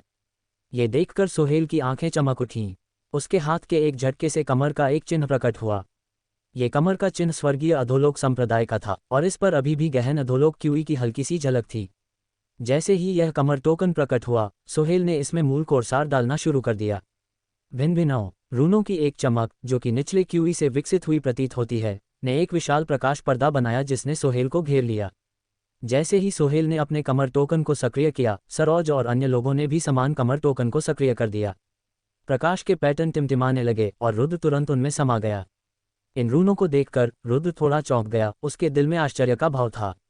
सरोज ने रुद्र को समझाया, केवल इन रूनों से घिरे रहने पर ही कोई व्यक्ति अंदर के प्रतिबंधों से होने वाली क्षति से बच सकता है। प्रत्येक साधक के सक्रिय कमर टोकन द्वारा उत्सर्जित रूनों ने दर्जनों साधकों को घेर लिया। फिर जैसे ही सोहेल आगे बढ़ा, उसने सबसे पहले साधकों के एक समूह को घेर लिया और प्रकाश की ओर बढ़ गया। जैसे ही वह सील के पास पहुंचा, उसने अपने हाथ बढ़ाए और सील में एक छेद को ऐसे फाड़ दिया जैसे तेज ब्लेड से खोल रहा हो। ये दृश्य देखकर कई लोगों की आंखों में आश्चर्य झलक रहा था। इतनी शक्तिशाली मुहर को बलपूर्वक फाड़ दिया गया, जिससे पता चला कि सोहेल कितना अविश्वसनीय रूप से मजबूत था। एक अंतराल को चीरने के बाद सोहेल सभी को लेकर काली क्यूई की एक लकीर में परिवर्तित हो गया और मुहर के भीतर की दुनिया में गायब हो गया। तो ये जबरदस्ती सील को फाड़ रहा है। रुद्र की आंखों में समझ दिखाई दी। अब जाकर उसे समझ आया कि सील कैसे खोली गई थी। कमर पर टोकन लगाने का उद्देश्य ये सुनिश्चित करना था कि प्रतिबंधात्मक प्रतिक्रिया से हर कोई प्रभावित न हो। जहां तक सील खोलने की बात है तो इसके लिए बहुत ताकत की जरूरत थी। यह इस आधार पर भी आधारित था कि मुहर के रून नष्ट हो गए थे और उनकी शक्ति अब मौजूद नहीं थी। सामान्यतः अंदर प्रवेश करना लगभग असंभव होगा। सोहेल द्वारा युवाओं के एक समूह को सील में ले जाने के बाद सरोज और अन्य लोगों ने भी उसका अनुसरण किया। उनके अलावा आत्मा स्वर्ग द्वार से लोग भी सील में प्रवेश करते हुए आगे बढ़ने लगे। उसी समय 9 विच्छेद स्वर्गीय अग्नि संप्रदाय के साधक भी अपने कनिष्ठ भाइयों को अंदर ले गए। कुछ ही क्षणों में डार्क लेक आइलैंड्स, जहां हजारों लोग एकत्रित हुए थे, अब वीरान हो गया। जैसे ही रुद्र ने सरोज का पीछा करते हुए सील में प्रवेश किया, उसने तुरंत एक विशाल प्रतिबंधात्मक बल को दबाव डालते हुए महसूस किया। इस प्रतिबंधात्मक बल के कारण उसका मन कांप उठा, मानो आकाश और धरती टूट रहे हों। सौभाग्यवश सभी के सिरों को ढकने वाले काले रून चमक उठे, जिससे ये प्रतिबंधात्मक बल अवरुद्ध हो गया। परिचित उतार चढ़ाव को महसूस करते हुए प्रतिबंधात्मक बल धीरे धीरे समाप्त हो गया। जैसे ही यह प्रतिबंधात्मक बल बिखरा, रुद्र और अन्य लोगों ने अपनी आंखों के सामने प्रकाश और छाया की एक चमक महसूस की और वे उस दमनकारी भावना से पूरी तरह मुक्त हो गए।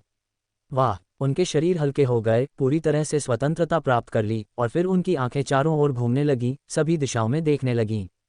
उनकी दृष्टि में भूमि का एक विशाल विस्तार दिखाई दिया। यहाँ पर्वत श्रृंखलाएं लहरा रही थीं, पौधे हरे भरे थे तथा स्वर्ग और पृथ्वी की समृद्ध आध्यात्मिक ऊर्जा हवा में व्याप्त थी।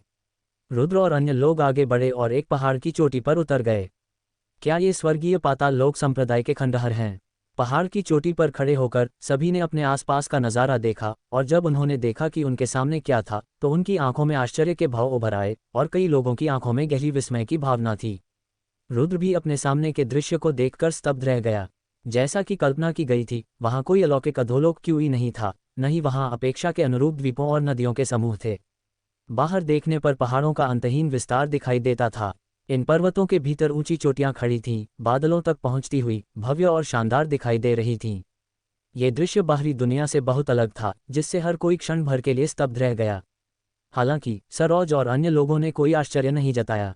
एक बार पहले भी इस स्थान का अन्वेषण करने के कारण उन्हें पहले से ही स्वर्गीय पाताल लोक संप्रदाय की अच्छी समझ थी। यद्यपि इस स्वर्गीय पाताल संप्रदाय का नाम स्वर्गीय पाताल है, इसमें विभिन्न तात्विक शिराएं हैं। सरोज ने समझाया, स्वर्गीय अधोलोक संप्रदाय के भीतर अभी भी विभिन्न शारीरिक संरचना और मार्शल आर्ट की विरासत मौजूद थी। इसका नाम स्वर्गीय अधोलोक संप्रदाय इसलिए रखा गया क्योंकि यहाँ एक गहनहीन अधोलोक शिरा थी। यह अधोलोक शिरा सामान्य तात्विक शिराओं से कहीं अधिक श्रेष्ठ थी और स्वर्गीय अधोलोक संप्रदाय इसी पर निर्भर था। ये स्पष्टीकरण सुनने के बाद वीरान गठबंधन के साधक स्वर्गीय पाताल लोक संप्रदाय से और भी अधिक आशावान हो गए। अब केवल एक गहरी सांस के साथ वे स्वर्ग और पृथ्वी की समृद्ध आध्यात्मिक ऊर्जा को महसूस कर सकते थे। इसके अलावा इस आध्यात्मिक ऊर्जा में गोली के सार का भी संकेत था। चलो, हम में से प्रत्येक को उस गोली सार नस पर कब्जा करना है जिसकी हमें आवश्यकता है। उतरते ही सोहेल की आंखें चमक उठीं। आसपास का नज़ारा देखते हुए वह आगे पर्वत श्रृंखला की गहराइयों की ओर भाग गया। वाह, उजाड़ गठबंधन के विभिन्न गुटों के साधक करीब से उनका पीछा कर रहे थे। रुद्र भी सरोज और अन्य लोगों के साथ आगे भाग गया।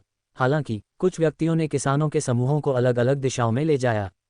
यद्यपि यह स्थान सील कर दिया गया था, फिर भी सफ़ेद बादल अंदर घूम रहे थे और प्रकाश पर्दे के माध्यम से चमक रहा था। ओह, वह विशाल पर्वत टूट गया है। उस टूटे हुए पहाड़ के भीतर से गोली का सार निकल रहा है। क्या ये गोली का सार है? गोली सार की एक उफनती नदी, कितनी शानदार। जैसे ही सभी लोग आगे बढ़े, उन्होंने जल्द ही एक अत्यंत शानदार दृश्य देखा। आगे धुंध में लिपटे विशाल पर्वत उभरे हुए थे। चोटियों में से एक ऊंची चोटी टूट गई थी और आसपास का क्षेत्र अस्त व्यस्त हो गया था। फिर भी इस टूटी हुई पर्वत श्रृंखला के भीतर एक गोलीसार शिरा थी। गोलीसार नस, निस्संदेह यह एक नस थी जो स्वर्ग और पृथ्वी की आध्यात्मिक ऊर्जा से गोलीसार का उत्पादन करती थी। यह एक पूर्ण गोलीसार शिरा थी जो उस टूटी हुई पर्वत श्रृंखला के भीतर स्थित थी। इस समय गोली का सार घूमता हुआ धुंध की तरह या हवा में लटकी गोलियों की नदी की तरह इकट्ठा हो रहा था। यहाँ तक कि पहाड़ों से बहती हुई गोली के सार की गड़गड़ाहट की आवाज़ भी सुनी जा सकती थी। ये सचमुच नदी की तरह घना था जो आश्चर्यजनक स्तर तक पहुंच गया था। आगे का दृश्य देखकर रुद्र भी दंग रह गया। गोलियों के सार का ये समुद्र बहुत विशाल था, लगभग एक वास्तविक महासागर की तरह, जिसमें गोलियों का सार बहते समुद्री जल की तरह घूम रहा था। गोलीसार नदियां और नसें जो रुद्र ने पहले देखी थीं, वे इसकी तुलना में बिल्कुल अतुलनीय थीं। 1,08,000 मील का अंतर। वे असली गोलीसार नसें नहीं थीं। यह एक था। क्या ये वास्तव में एक गोलीसार नस है? अपने सामने समुद्र के समान सघन गोलीसार को देखकर वीरान गठबंधन के विभिन्न गुटों के साधकों ने आश्चर्य के भाव प्रदर्शित किए। साथ ही उनकी आंखों और चेहरों पर भी उग्र भावना की झलक दिखाई दी। इतनी समृद्ध गोली के सार के साथ आगे न बढ़ पाने की चिंता क्यों? सफलता किसी भी किसान के लिए यह सबसे बड़ा अवसर था। 5 साल हो गए और यह गोली का सार अपने पुराने स्तर पर लौट आया है। सोहेल की आंखें चमक उठीं और फिर वह सबको एक चट्टान के पास ले गया। चट्टान के सामने गोली के सार का घना सागर था और उसके नीचे गोली के सार की एक नस थी। फुफ फुफ। हालांकि जैसे ही सोहेल और अन्य लोग उतरे, साधकों का एक समूह भी बगल की चट्टान पर उतरा। ये दक्षिण पश्चिमी क्षेत्र के किसान थे। उनमें आत्मा स्वर्ग द्वार के लोग भी शामिल थे। सब लोग कृपया रुकें। भीड़ को पास में उतरते देख सोहेल की आंखें चमक उठीं और उसने तिरस्कार से चारों ओर देखते हुए कहा, यह इलाका हमारा है। तुम्हें जाकर दूसरी गोलियों की सार शिराएं ढूंढनी चाहिए। स्वर्गीय पाताल लोक संप्रदाय में सिर्फ यही एक नहीं, बल्कि और भी बहुत कुछ है। इसमें देर मत करो। सोहेल की आवाज़ तेज नहीं थी, लेकिन जैसे ही उसकी नज़र चारों ओर घूमी, एक अदृश्य दबंग आभा उससे निकली। आत्मा स्वर्ग द्वार के यागराज और आकाश नदी संप्रदाय के कई वरिष्ठ शिष्यों ने ये शब्द सुनकर भौहें चढ़ाईं। वे स्वाभाविक रूप से जानते थे कि स्वर्गीय पाताल संप्रदाय में एक से अधिक गोलीसार शिराएं थीं, लेकिन अन्य स्थानों में गोलीसार शिराएं इसकी तुलना में बहुत दूर थीं। यही कारण था कि पहला मौका मिलते ही हर कोई यहाँ दौड़ा चला आया। हालांकि सोहेल की बातें सुनकर यह स्पष्ट था कि यहाँ रहना उनके लिए मुश्किल होगा। क्या तुम जाना नहीं चाहते? उनकी उदासीनता देखकर सोहेल की आंखें सिकुड़ गईं और उसने विभिन्न गुटों के साधकों को देखते हुए कहा, अगर तुम तैयार नहीं हो तो पुराने नियमों के अनुसार एक व्यक्ति को मुझसे लड़ने के लिए भेज दो। जो हार जाए वह भाग जाए। जैसे ही शब्द स्क्रैम गिरा, सोहेल से एक शक्तिशाली आभा भी फूट पड़ी। यह आभा एक लहर की तरह थी जो ऊपर तक फैल गई, जिससे निम्न साधना वाले कई साधक लगभग सीधे ही बह गए। मूल कोर क्षेत्र का 7वां चरण। इस आभा को महसूस करते हुए विभिन्न गुटों के शक्तिशाली साधकों की आंखें अचानक सिकुड़ गईं। संपूर्ण दक्षिणी क्षेत्र को देखते हुए मूल कोर क्षेत्र के 7वें चरण में केवल 2 साधक ही इस स्वर्गीय पाताल लोक संप्रदाय के खंडहर में आए थे।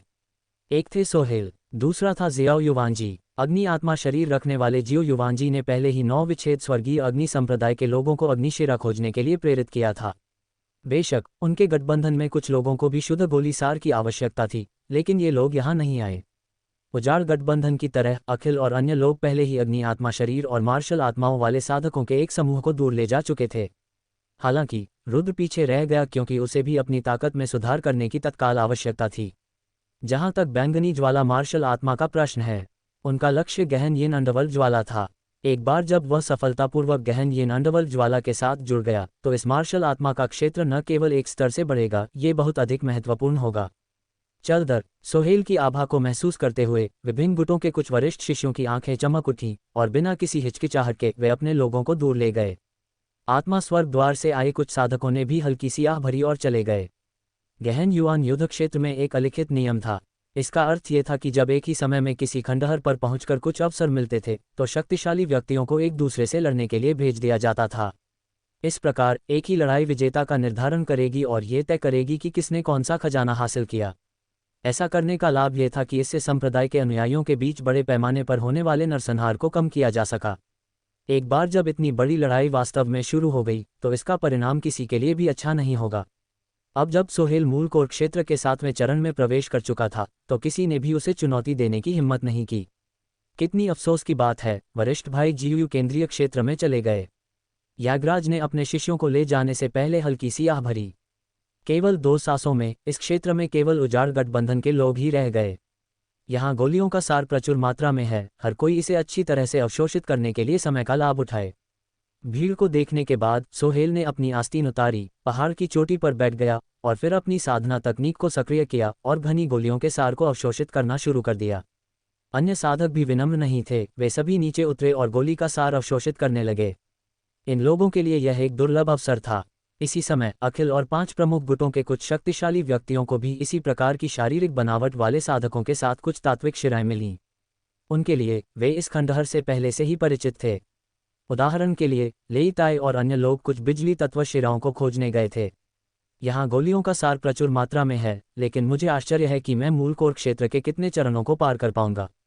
रुद्र चट्टान के नीचे एक बड़ी चट्टान पर पालथी मारकर बैठ गया, पूरी तरह से गोलियों के सार से घिरा हुआ। उसने मन ही मन सोचा और फिर गोलियों के सार को अवशोषित करने के लिए स्वर्ग भक्षण कला का संचार करने लगा। पिछली बार वह मूल कोर दायरे के पहले चरण की महान उपलब्धि तक पहुंच गया था। यद्यपि लगभग 1 महीना बीत चुका था, फिर भी कोई महत्वपूर्ण सुधार नहीं हुआ था। ऐसा पर्याप्त मात्रा में गोली सार की कमी के कारण हुआ। इस बार उसके सामने समुद्र की तरह गोली का सार होने के कारण रुद्र ने अपने दिल में उत्साह की लहर महसूस की। मूल कोर क्षेत्र के प्रथम चरण का शिखर। स्वर्ग भक्षण कला के मार्गदर्शन में गोलियों का एक बड़ा सार उसके शरीर में समा गया। रुद्र ने अपनी शक्ति में वृद्धि महसूस की। केवल आधे घंटे में वह पहले चरण के शिखर पर पहुंच गया था और मूल कोर क्षेत्र के दूसरे चरण में प्रवेश करने से बस एक कदम दूर था। हालांकि उसके बगल के साधक रुद्र की तरह तेजी से प्रगति नहीं कर पा रहे थे। स्वर्ग भक्षण कला के साथ उनकी साधना की गति सामान्य लोगों से कहीं अधिक थी। गोली का सार घूम गया, मानो कोई क्यूई ड्रैगन रुद्र के शरीर में घुस गया हो। अचानक रुद्र का शरीर कांप उठा, मानो कोई बंधन टूट गया हो। उसके शरीर से एक शक्तिशाली आभा भी फूट पड़ी। ओरिजिन कोर दायरे का दूसरा चरण, मैंने अंततः ये कदम उठा लिया है। अपने शरीर में परिवर्तन महसूस करके रुद्र को अपने दिल में हल्की खुशी महसूस हुई। मूल कोर क्षेत्र के दूसरे चरण में प्रवेश करने के बाद उन्हें प्राकृतिक दुनिया की गहरी समझ महसूस हुई। इतना ही नहीं, बल्कि उनका ओरिजिन कोर भी अधिक ठोस हो गया।